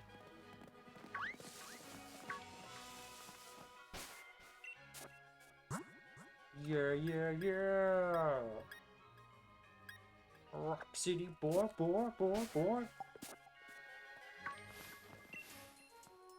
And it's a real silly. But no, another thing that Rock City Boy reminds me of is, I'm saying this specifically to Makima because I know I know I have not revealed to you my tabletop RPG big brain, my big brain rot of tabletop RPGs. But the long and short of it is there is a system called City of Mist, which is really cool because essentially it is the idea of you are a person who gets touched, who gets like acknowledged by a historical, literary, or fictional character. So like you could be like get Zeus's attention and be like, cool, I'm gonna give you Zeus powers because you remind me a lot of myself, and you get to have like abilities based on who you are as a person and what powers and the sort of individual that has lent you powers and has associated itself with you. And one of the baddies we faced in the City of Mist game was the Phantom of the Opera, and he had the ability to manipulate metal. So like, you know, fighting him in like a church, he was able to basically manipulate the organ itself, or like a lot of the crucifix on the church, or like miscellaneous parts of it, of the architecture, and it was very cool.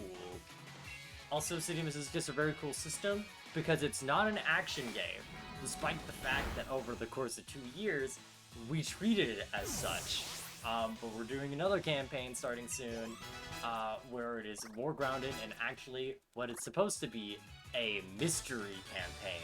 It is essentially urban fantasy plus a mystery genre, and it is really fun. Especially because, hey, we've been talking about Spider-Man.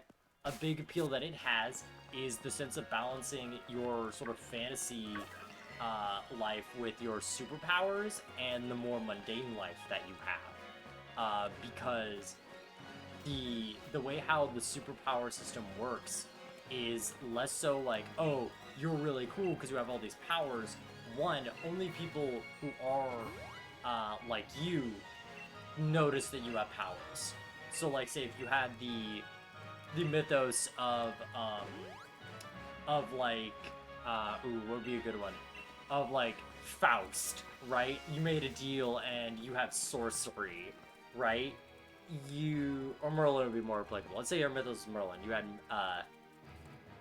like, say you had like generic magic powers, right? Like, no one, like, if anyone saw you use the magic powers, they would rationalize it in their brain that it was something else. So like, say you casted a lightning bolt, they would like, the mist or the mysteries that be will essentially make a power line go down to have people either look away or go, oh, that's where that jolt of electricity came out of, Jesus, you know? Or if someone was enchanting you, they'd be like, oh, I just remember really liking that guy. And I think that's really interesting.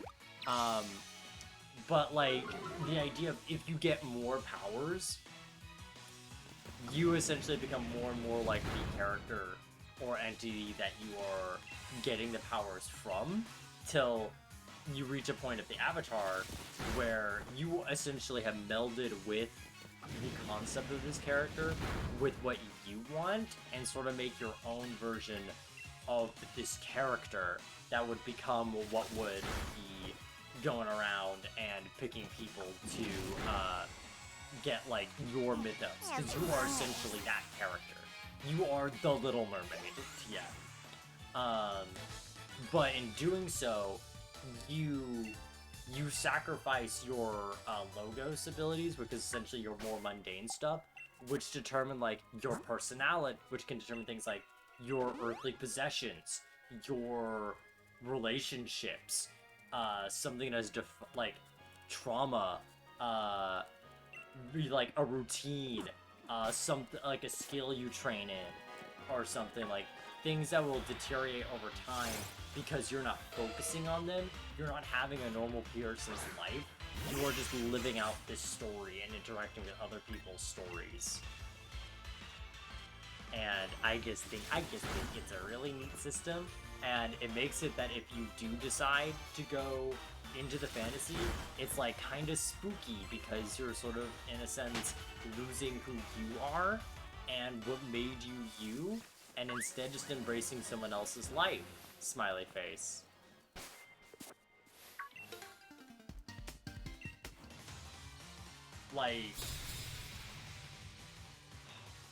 Like I know in the last game I did, I had a character who started off, she had the mythos of the Evil Queen from Snow White, and her thing was essentially she can look off a reflective surface, and if she ever met someone, if she's seen someone's face, she could see what that person is doing at that time.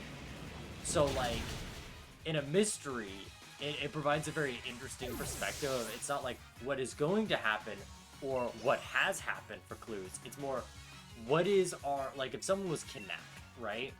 I could use the mirror to find like, where is that person currently? And I may get like a weird angle of like their surroundings or something for like hints.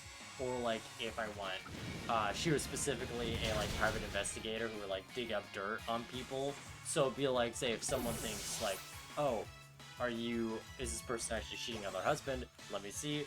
Oh yeah, they're fucking like right now. You know, like she just knows. But she decided to go into the route of getting more and more power, because again, it was becoming more like an action game, and everything, and trying to play double agent. She ended up taking, magical drugs, which, say no to that, kids. And after that, I decided and noticed that, like, oh, a lot of our characters are trying to gain more power, and because we believed at that time that was like the level up of the system, like that's just how you got better at the game, just got more powers. But like really it is swapping out powers for thematic changes in your character. um and with my second character, Reggie Spades. He was like an aspiring, like rock star. So he had these mythos abilities, and he like had used them before for like the main faction that the party worked with. But he realized like, oh fuck, this get violent real fast. I just want to chill out and focus on like my career, please. And as such, he had a very interesting thing where I actually made him lose Mythos by actually like breaking it, like trying to actively obtain this normal life and get this more mundane lifestyle,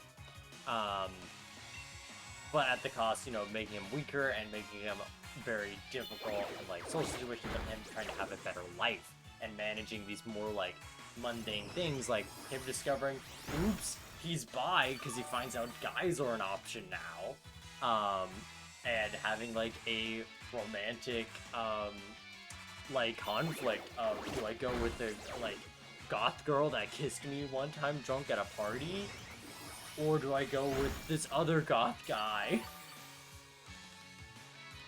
this guy who is basically the lead singer of the Smiths? And yeah. Oh. And if you don't know, another cool thing about City Mist is it is a very creatively taxing game, but it is a very rewarding game, because how it works is you pick and choose your abilities based on what kind of life your character has, slash what kind of supernatural influence you want to have with your character. And additionally, the way how you determine the moves, like your power set, is completely up to you. And the game just asks you like prompts, like questions that you can answer to be like, hey, what exactly are skills that you've learned with your ability that helps you out? And if so, if they do apply, you get out a +1 to your roll, and it's a 2d6 system. So a +1 means a lot. And yeah. It's very good, very cool, very good. That's my professional opinion.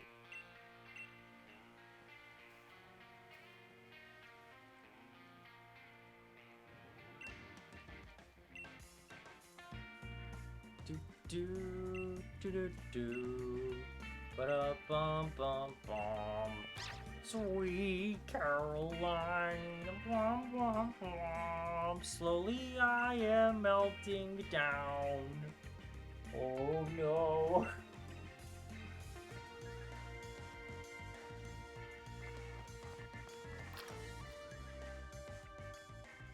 But yeah, Spider-Man.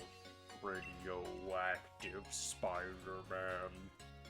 Me when I am the black suit Spider-Man and the Shocker's trying to get away from me, but I'm telling him, you can't escape me. I'll chase you down to the ends of the earth. Get back here, Shocker. Shocker! You can't escape me.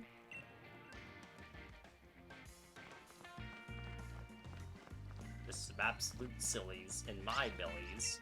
Sillium billiums. But yeah. And also, if you want an example of another type of character for City of Mist, for the game where I'm gonna be in proper 2 weeks from now, I'm having a boy who has Mothman powers. So essentially, he has like divination abilities that lets him see like the worst thing that's going to happen, like in the near future, because Mothman is sometimes known to be like, you know, a symbol of omens and foreboding, like has been interpreted as like a bringer of tragedy, but is mixed on if he is the warning or if he is trying to warn people, or if he is the cause of the tragedy, or if he is trying to warn people about it. And I think that's really cool for like a narrative tool of just having someone to set up the mystery well and be like, all right, what is the worst case scenario? Because I know what it is. And see how I could play around it and everything. And like some abilities I'm thinking about giving him if I do decide to make him more mythos based, because I honestly don't know which way he's gonna lean to. Is stuff like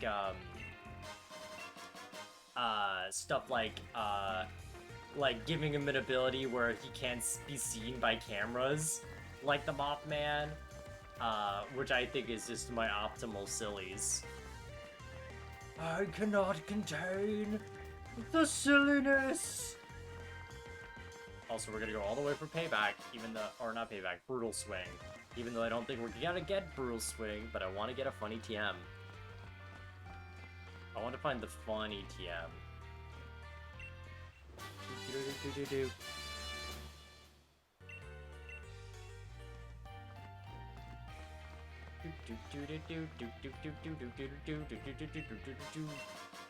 Everstone. You know, why don't we give this to Gwen? We just give it to our funny little bee queen, and she just always stays this light way forever. No, we like Gwen Stacy be the queen that she deserves to be. And also, there is one thing that I saw almost immediately in the beginning of the film that I'm glad Twitter is like reasonably going, like a Wojak pointing, like, holy shit! And it's like really cool. And I've seen some really, like, already I've seen really good Twitter posts about that topic. I'll give you a hint, it's Pride related. But I feel like that's something that'd be really cool to check out. Transcoded Gwen! Yeah! Cause you know what, I'll say it. Yeah, she's got like a protect trans kids flag in her room.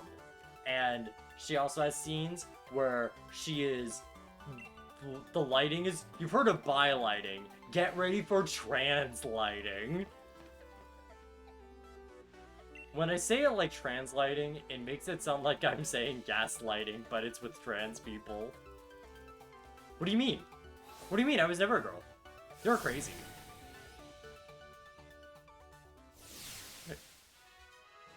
What do you mean? I always had this name. I made it up when I was born. You're crazy. You didn't just speak your name when you were born? Okay, weirdo.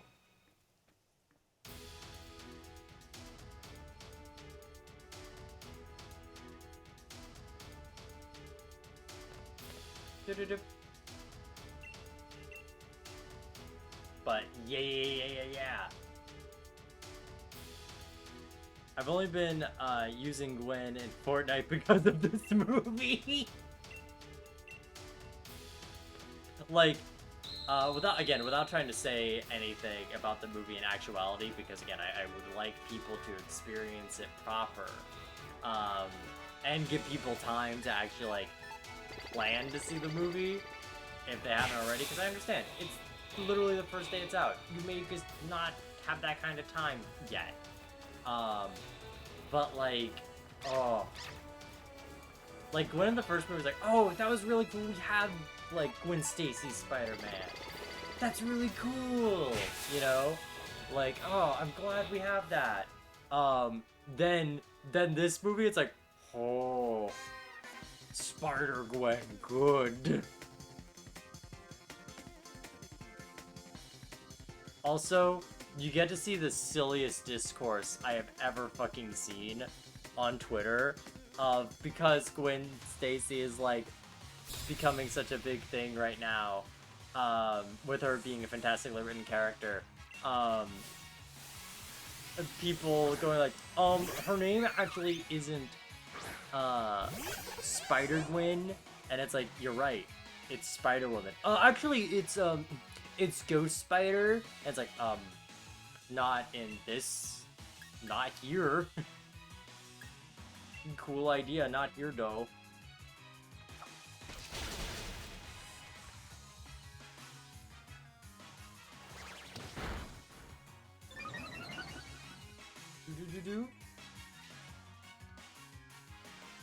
Because like, it could, but it's not here. You have to understand, sometimes, writers decide to make choices that fit more appropriate to their story.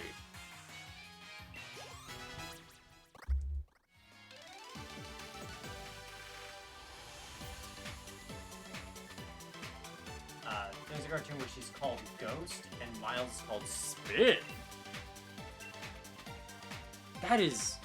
That's such a weird name to give to Miles.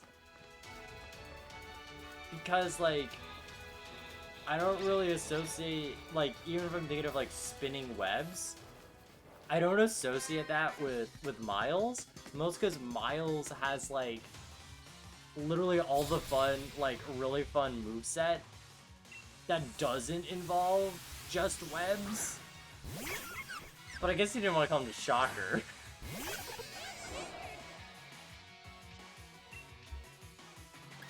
Honestly, in the context of like a Spiderverse group, it would make more sense to call Miles Ghost. Well, they didn't call him Shocker. Too late. Get back here, Me when I'm Peter Parker, and I see both Miles Morales and Shocker in the same room. Get back here, Shocker! Both of them turn their heads, sweating. You can't escape me! I'll chase you down to the ends of the earth!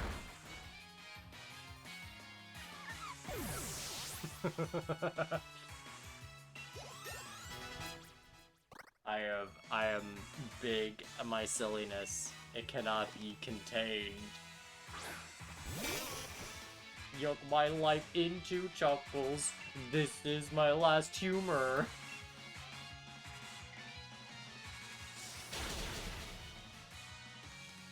Dude, shout out to Spectacular Spider-Man trying to do something with Shocker. And they're like, what should we do with Shocker to make him different? Let's make him from Montana. Anything else? He's just a guy from Montana who got the Shocker bracelets from Tombstone. Because we don't want to just use Kingpin. But we want to instead have this blue freakish ghoul of a man. Thank you for the hydrate.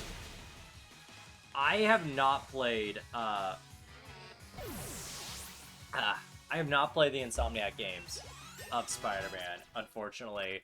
Mostly because I had a PS4, but then I moved away from that Wizard Tower, and at that point where I could have had it back was not a good point in my life to have something to be really hyper-fixated on, or at least the ability to. So I haven't had a PS4 in a hot moment, but like, Insomniac Spider-Man. I bet it'd be good. I'd love to play it one day. Hey, Okay, guys. There we go, there we go, there we go, there we go. You stop that!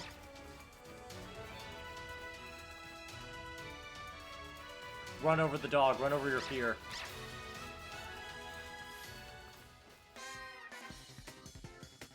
What, do enlighten me, Insomniac, what Insomniac Shocker's vibe is. I am so interested. Dude, I know the Sinister Six exists, and you'd probably get this interaction, but I'm surprised we don't have enough, like, Shocker and, Electro being bank robbers together, so they could pull, like, the whole, I'm Thunder, and I'm the Lightning. Like, I'm the Lightning, and I'm the Thunder. He's the guy who stopped doing bad things years ago. Dude, super cool. Me and the homeboys love a retired villain. Dude, I love the idea of, like, fucking Doc Ock in that game going, alright, Shaka, just one more score. But he's made to do bad things in the game, and Spider-Man can tell things are off. He's got Spidey sense. He rolled a high insight check. Dude, that's just making me think, because I'm pretty sure someone like Tulok the Barbarian has done a Miles Morales build. But like a Miles Morales would be such a funky build, because I would think if you wanted to do a Miles Morales build, you'd probably have to go like Rogue Sorcerer. Like Rogue for a lot of the mobility options. And like just acrobatics expertise. And to get climb speed through Thief. But also Sorcerer, so you could have like at least Shocking Grasp and Invisibility without investing. So you can get your climb speed and your invisibility too. You can have your cake and eat it too if you have 2 cakes. And your dad would be very proud of you.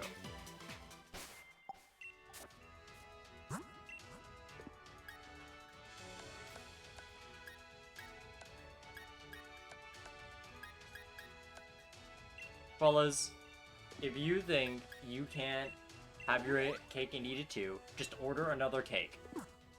How bad could it be? What's the worst that could happen? The answer? Nothing. Nothing bad ever happens to me. Why should I care?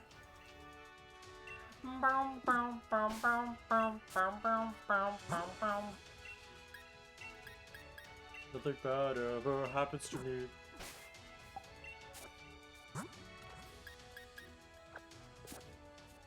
A song that plays for no one in the Spiderverse. It's if you're a Spider-Man, something bad happens to you. Even Spider-Ham has had loss. Dude, honestly, I think Gwen would be a lot simpler to make. Mostly because, honestly, I do know I could probably send you a video, Makima, of Tulok the Barbarian. If you don't know him, he's a very cool YouTuber who does like D&D builds based off of pop culture characters. He's got a lot of builds. I do know he made an Artificer class, like subclass, all about this sort of playstyle of Spider-Man of like having grappling hooks or like, you know, more like swinging around. Yeah, her combat is mostly acrobatics with dancing elements. Yeah. Like, I'm thinking you could probably do... I definitely think you probably want a Rogue in there. Or Fighter. Maybe even both. Because, like, I think you would want Rogue mostly for the expertise in both perception and... Oh, no. Wait a bit. Okay. You probably want the expertise in both perception and acrobatics. And just because she plays an instrument doesn't mean she's necessarily a bard, but I'm not ruling out bard, because bard's actually a really good class for for a simple character. If you just want like a lot of superhero characters, a lot of the bard spells work really well. And there you could always do like a Valor Bard, but like even then I don't think that's quite win vibes. Yeah, honestly I think a rogue fighter or some either or a combination would probably be best.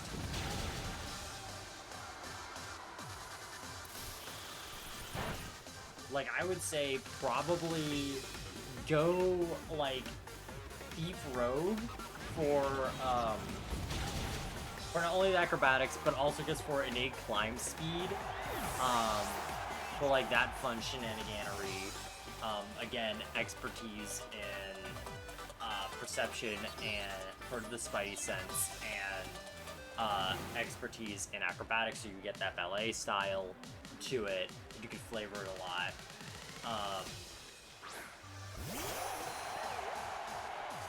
Oh, actually, hear me out. Hear me out, Your Honor. The Rogue Monk. That way, you can literally dance around and kick people's shit.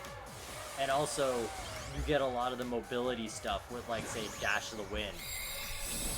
Well, actually, Step of the Wind actually isn't really that good with Rogue, which gives you a lot of mobility options. But you can stun someone, and that's you webbing them. That's my big brain thought. Oh no!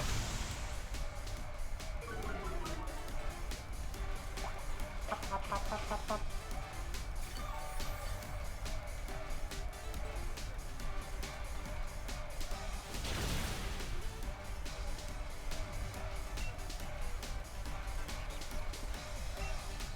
I think we could do another one.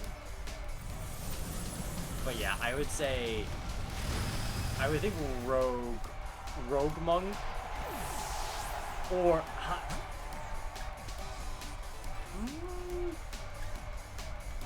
Does... Let me check something. Does fighters unarmed fighting exclusively work on strength? I would think so. So in that case, I would probably not recommend it, just because if that is the case, I'm gonna check WikiHow real quick. Because I think it's strength-based, so you may want to dip into Monk as opposed to Fighter. But you probably don't want to do both, because you're going to be going to real mad territory.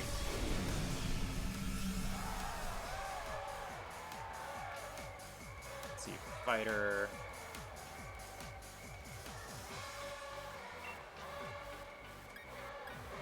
Do-do-do-do-do. Ba-da-ba-ba-ba. Yada-ba-da, yada-ba. Let's see, unarmed fighting does strength. Yeah, so you probably would want to go more for a monk route. At least like a small dip into monk.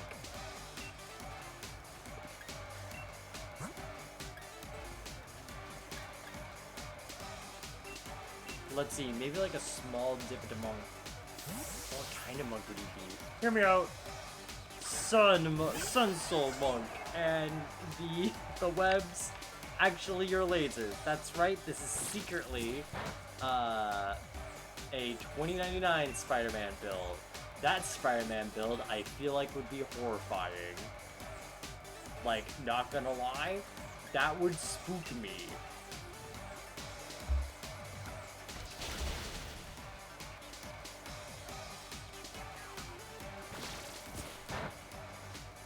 Especially because, like, I always knew that he, like, slashed things for the most part. Like, he uses webs, but he mostly just hacks and slashes, which is just intimidating. He doesn't even really use webs that much for travel. He mostly just skydives.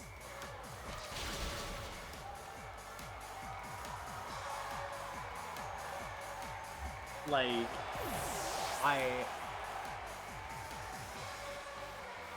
oh, well, you can always do Dampire for that. That's just his race.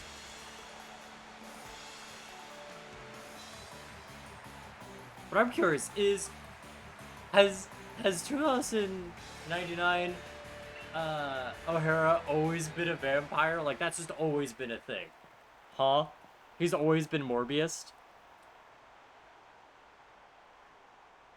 See, I feel like that one, I feel like is a, like, fighter barbarian multi-class. No, you know what? I feel like O'Hara is like a barbarian artificer. That's the vibe I get off of him. Just an angry man who's able to do things with the power of science.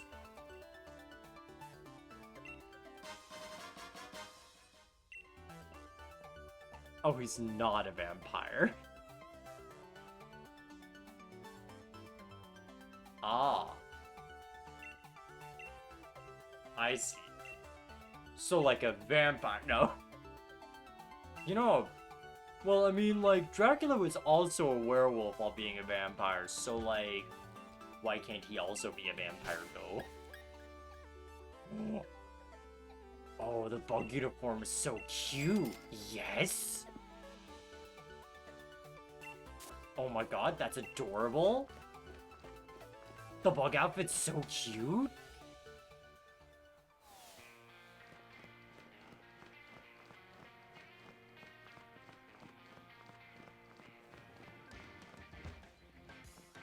Give me bug outfit.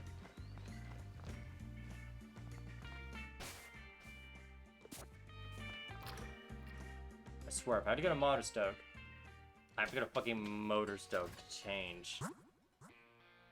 Imagine going to another city entirely so you can change your outfit. So much hate. So much hate and malice.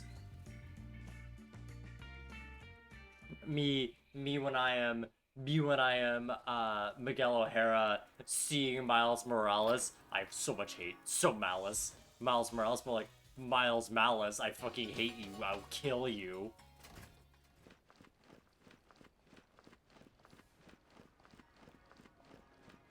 Miguel O'Hara seeing Miles Morales.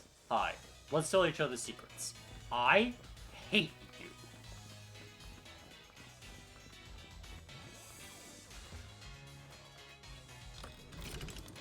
I will kill a child.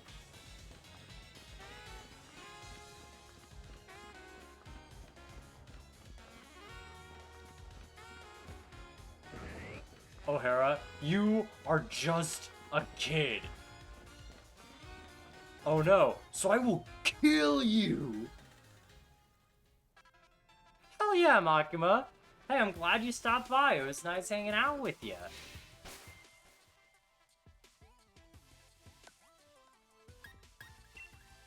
Hope you have a good sleepy beepy.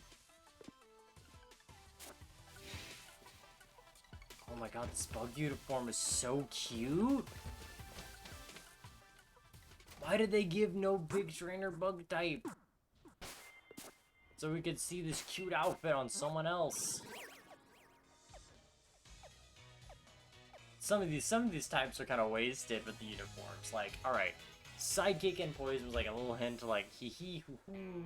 We got DLC trainers coming in. They'll be like they're like gym leader thing, but it's like we never got a main electric boy or like a ground boy. Steel, and like, yeah, we got them through like there are a duo of trainers, or like trainers of every type that are also participating in League, and that's fine. I swear, it better be level 21 when it evolves, or I fucked up. I hope I didn't fuck up.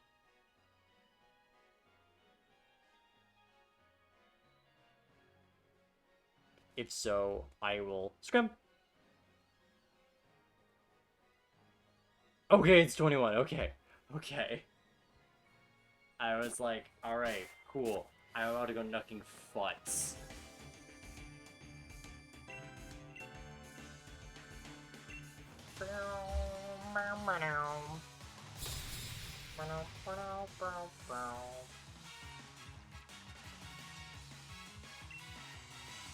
Boom. Man, good thing we actually have some counters for this team.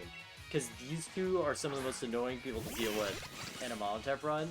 Thankfully, we're not doing any Nuzlocke, but still, like, just in the sense of, like, ah, cool. I love dealing with steel type and an electric type that is the very offensive type to work with. But now we can take care of them. Easy breezy. Easy breezy.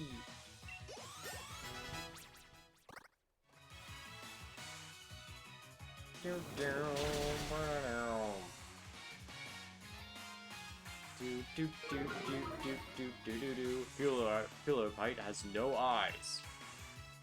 But yeah, so with this route we have gotten into, we have 2 bugs we can get. We can get Dupe Hider and we can get Ninkata. Both are 5% chance. So we are more likely to find an Applin than we are to find both bugs. But we also didn't take too long to find Hobie, so thankfully we shouldn't have too much to worry about.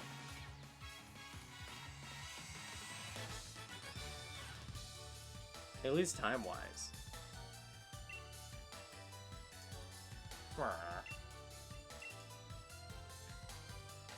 Let's see. Let's start the bug hunting journey. Let's start the bug hunting journey. Oh, we're detected.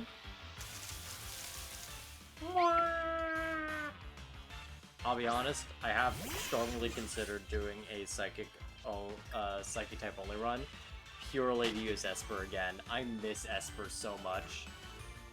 Because, like, I know Esper was, like, one of the mainstays I had in my X and Y team. Because I thought Esper was really cute. Like, Esper specifically. I think its evolutions are fine.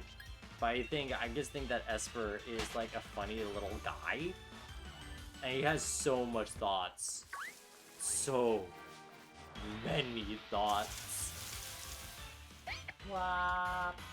Like, honestly, Esper is an autistic Pokemon. And I mean that lovingly. If they're so overstimulated and they are always, like, not looking at you, but they just are always looking.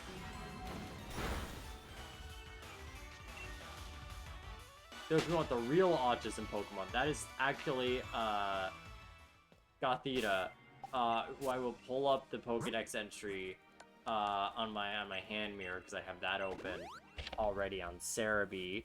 Let me see it. Let me see it with my own eyes. Let's see. Why do I say that? What do I say they may ask? Well, give me a second. Okay. Oh my god. Where's my autism evidence? Show me my neurodivergent Pokemon. Gothita. Yeah, so Gothita in the Pokedex is considered, what is it? The fixation Pokemon.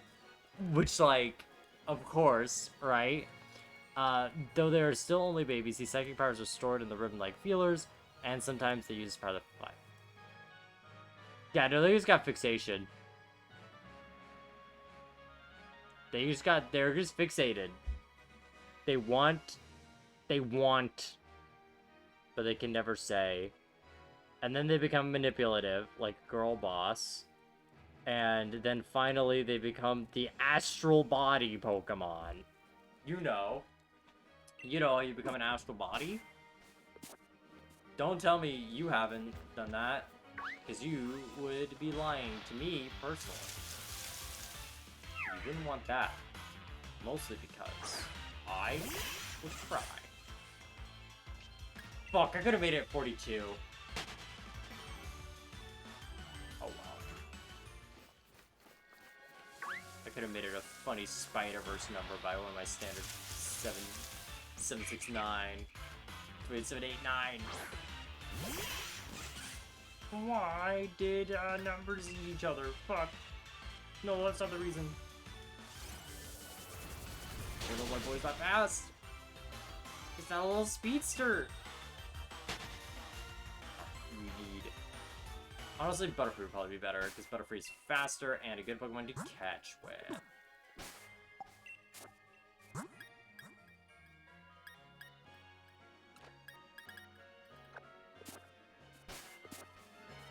Let's see. Whoop. A little fun fact, this route has Attract, which is the only TM move Applin can get, because he can become the apple of your eye. That, or any Pokemon with a gender can learn Attract, but I think that's like the real reason why, and I think it's very silly cute. Speaking of Applin, not a Pokemon we can catch in this run. Yeah, because I think we want to try, we'll go on for a little bit, trying to catch 2 more Pokemon, because we can get an Inkata, which gives us the chance of getting, gives us some chances of, Shedinja, maybe, as well as, Dewpider, which is very good at this early point in the game, especially for Kabu, but also at that point, we may just be using, we may be using Golisopod at that point, but still having a Water type is really solid. Especially a really special defensive one, which fills the niche of... Which fills the niche, and also could be really good for, could be good for Kabu, because, then we don't have to worry about any burn stress, and we get a free switch.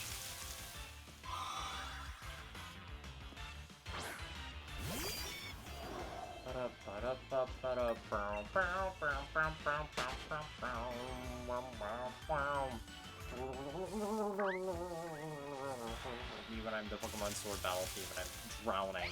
I am drowning. I'm trying to swim. I'm trying to swim. Cannot swim. Arms turning into legs. I'm turning to Man Spider. Which, if you don't know, Man Spider is when Peter Parker puts spider DNA inside of him, or messes with his like mutations, and he becomes more spider than man, where he gets 8 arms and the spider head. Radioactive Spider-Man. Wow. Weird cat. Well, cat is weird.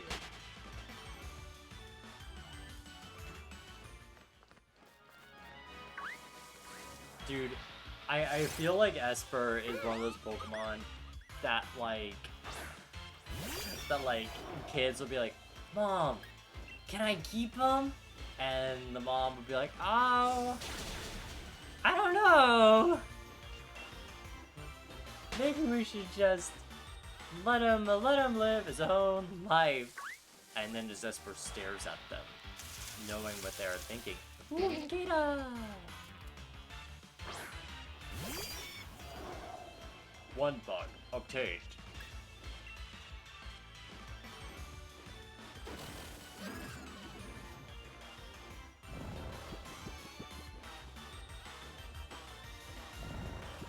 Sleepy bee boy, he's a sleepy bee boy. Sleepy bee bee. Beep beep beep beep beep beep beep beep beep beep beep beep beep. Pop.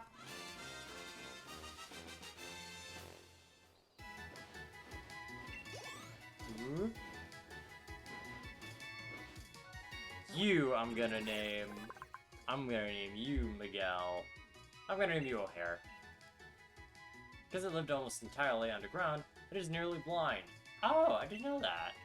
It usually intends to see. Oh, it's a lady. Well, it's okay.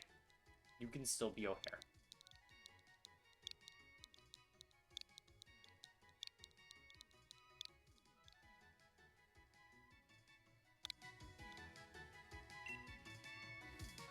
Now, briefly,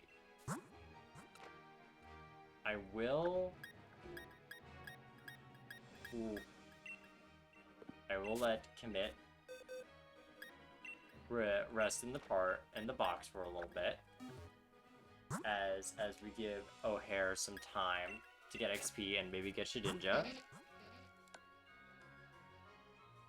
Ooh, that's a very good nature for Ninjask, honestly.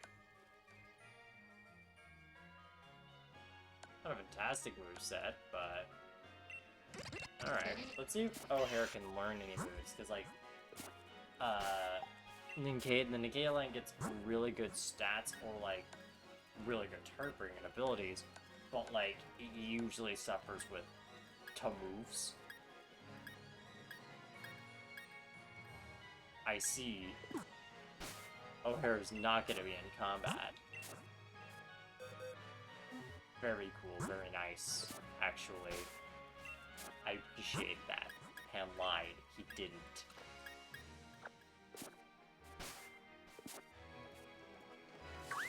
Well, let's see how fast it takes to get Dewpider. Ooh, I wonder if Dewpider is a little faster if we fish for it. I wouldn't think so, but wouldn't hurt to try it out. Or at least see the odds. Odds 7.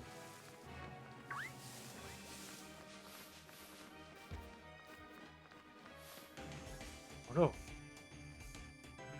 Alright, so in the water, yeah, you have to just find it. Okay. It's only in the grass, not in the water. Dink. Beep bunk, beep bunk.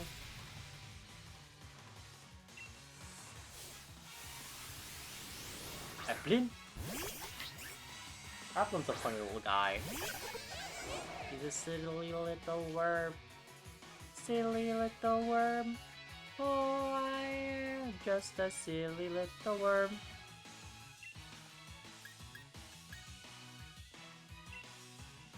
Oh, to be a silly little worm of a silly little guy.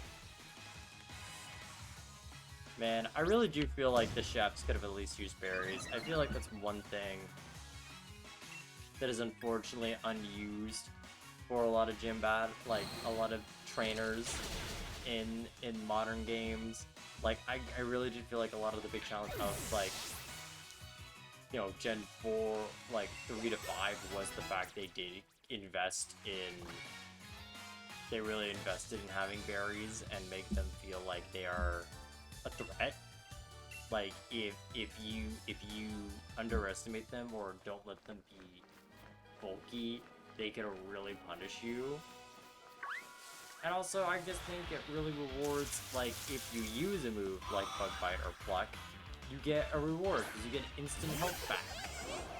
And you prevent the enemy from healing. Because, like, you don't need to have, like, really good berries. Like, a citrus berry or an orange berry is, like, good enough, right? Just more health is good. Like, you don't need a Lum Berry or, like, a Presto Chesto. You don't want to. It just is like, hey, I just think playing around with giving your boss's held items makes them feel a bit more competent and concerning. Like, I get why you didn't do it in Sword and Shield, where the AI is innately more aggressive. Actually, honestly, I think if you did give the Dynamax Pokemon Citrus Berries, that would make them significantly scarier, especially because then you would not be encouraged to just stall them out of Dynamaxing. So you can have a straight fight, you would have to actually, like, worry about, you know, the fact they can hold on to Dynamaxing pretty well, and if you stall it out of Dynamaxing, it still has significant bulk to work with. Especially because it works up 25% hit points, and when your hit points are really big, boy, will that show a difference. Oof.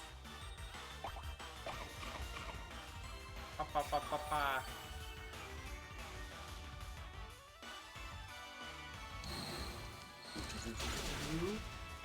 Four times versus 4 times. Oh. OBS, you doing okay? Doing right, OBS? We're getting up slowly. Getting out those KBS soon. Oh no, oh no. Oh, we're getting back up. We're getting back up. Oh, we're going back down. Could you please be good? Please be good. Oh no, we're at 0. Going on with the Wi-Fi here. Oh, it's starting to go back up now. Oh, my stream's super lagged. Alright, cool. Well, things look a little better. Allegedly. Still red. But it's... Oh, is it going down? Okay, it's going back up. It's lagging, but we're getting to the evolution. When? Probably gonna be a really choppy Gwen evolution, but here we go.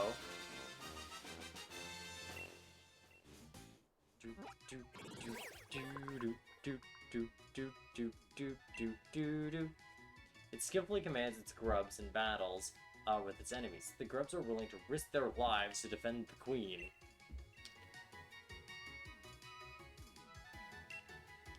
Yeah, let's see how their stats are allocated.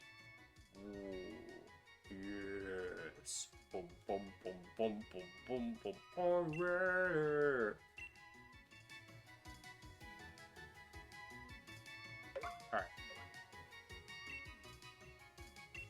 I think what we'll do is we'll give like 6 more minutes to try and hunt for Jupiter, and if not, we'll just wait for next time. Wow.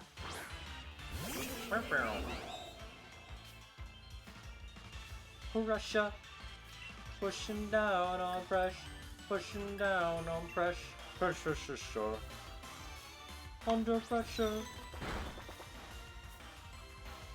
pushing down on me, pushing down on you, pushing down on you, pushing down on me, pushing down.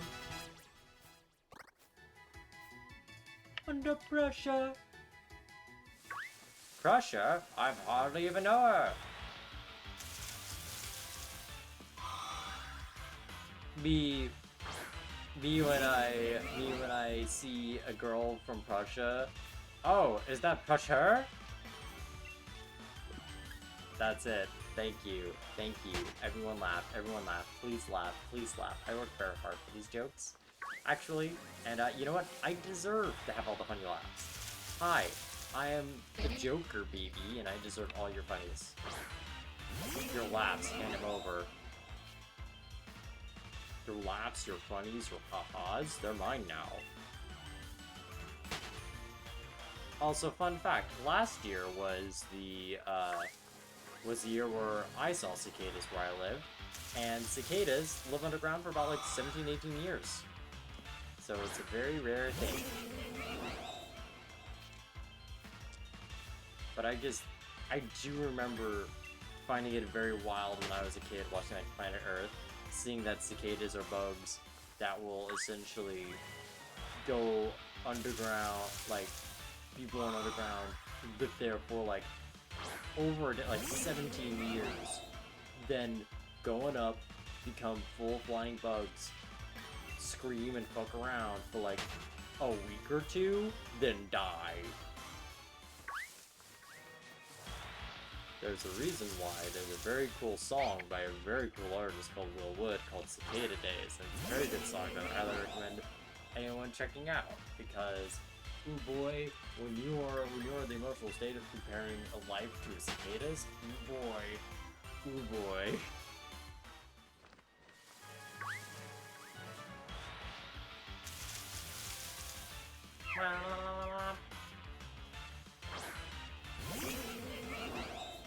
Pushing down on booze.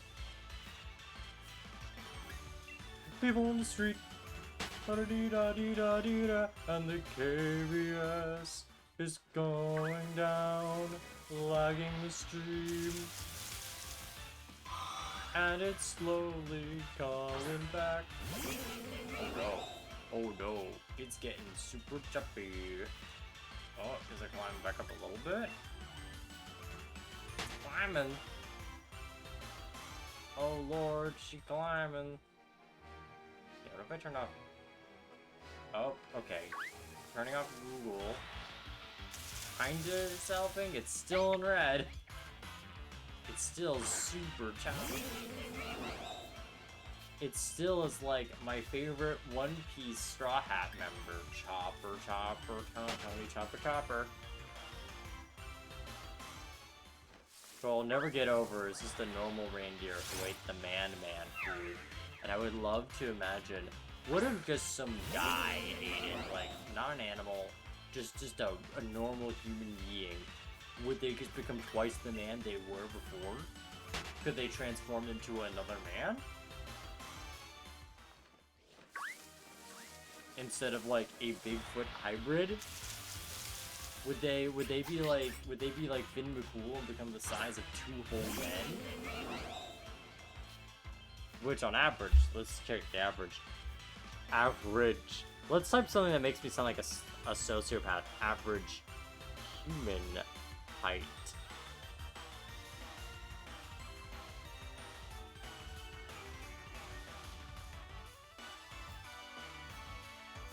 Wikipedia's average human height. Let's go!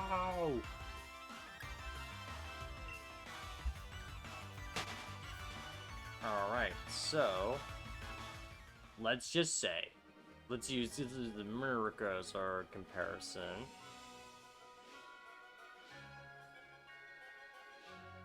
The average height is 5'9" for a man.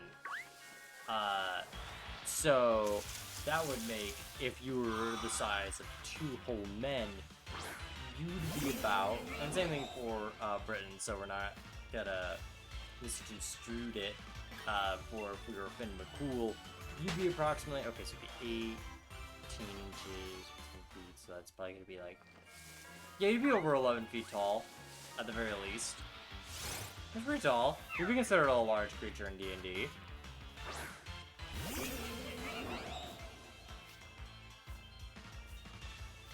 Meanwhile, if you ate the lady fruit, that would make you the size of 2 women, which would make you about 10'7".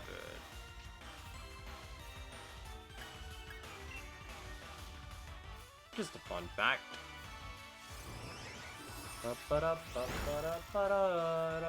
Guys, do you think height's a choice? Just a thought. Do you think you could just become bigger if you wanted to? The answer is yes, it is a choice, because you could learn. You could have been learning enlarge or reduce this whole time, but you haven't been learning it. You have not invested your skills as a transmuter, and look, I get it. I'm more interested in divination and conjuration myself, but you are kind of being what we in business call pretty lame about it. Not being that cool right now. But not learning how to either become a very little guy or a very big man. Other than that, alright, I'm gonna make it a hard 4 more minutes for 12:15, and if we cannot find the Jupiter, then we'll call it stream.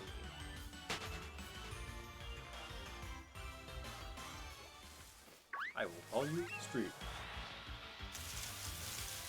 That's another apple.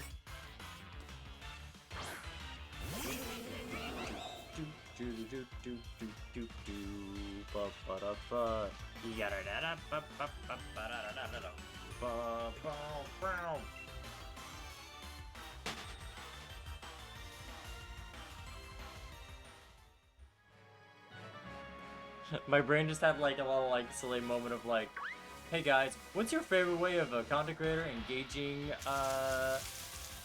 its audience? Just a funny little question, just a curious one that I feel has no weight behind it at all. Actually, I have no ulterior motives. Pan had many ulterior motives.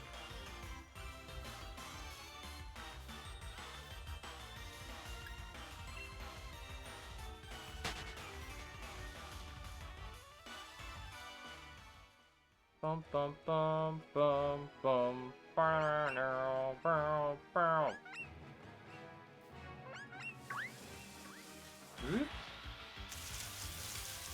Upload! Upload!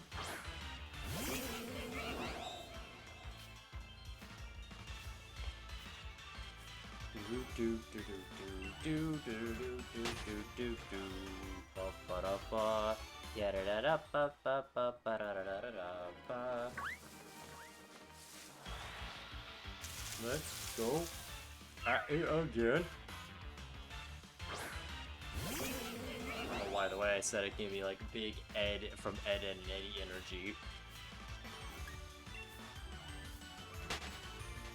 Also, fun fact, did you know that that those little fun candy boys, Slurpups, they are cannibals? They'll eat their own flesh for sugar because they are cripplingly dependent on it. Just a fun fact. Just a fun little silly I like to put on the record, Your Honor. Your Honor, I'm just kind of quirky. I kind of have a clinical need for an absurd amount of sugar that I will eat my own flesh first. What? It's okay. I might eat the flesh of others of my kind, but like that's only in like emergency situations when I can't find like a cute little Snickers. I'm just kind of quirky like that. I guess you can say I'm just a little guy. Just a strange little fella.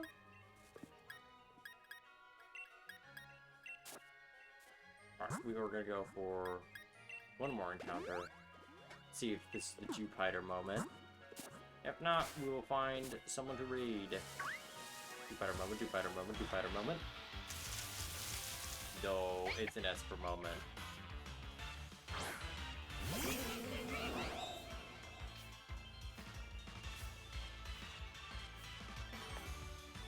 Here, I'll put it on stream too.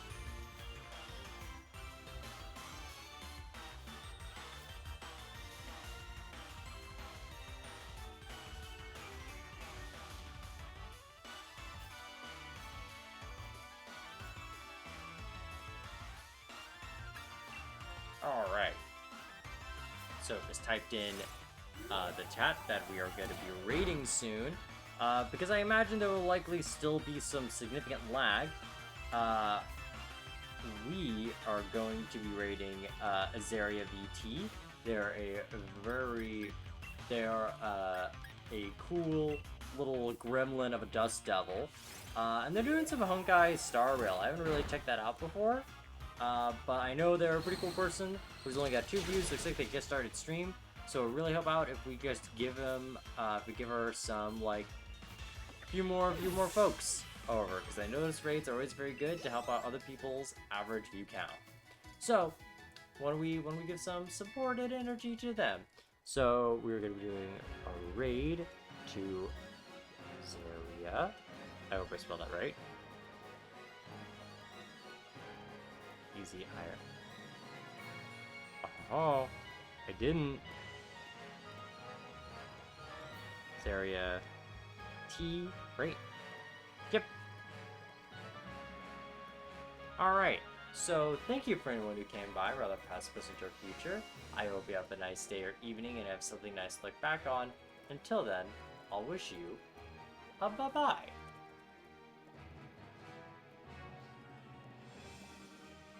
You're still watching this, you should watch Across the Spiderverse. It's very good. It's very good. It's very good. Please watch it. Please watch it.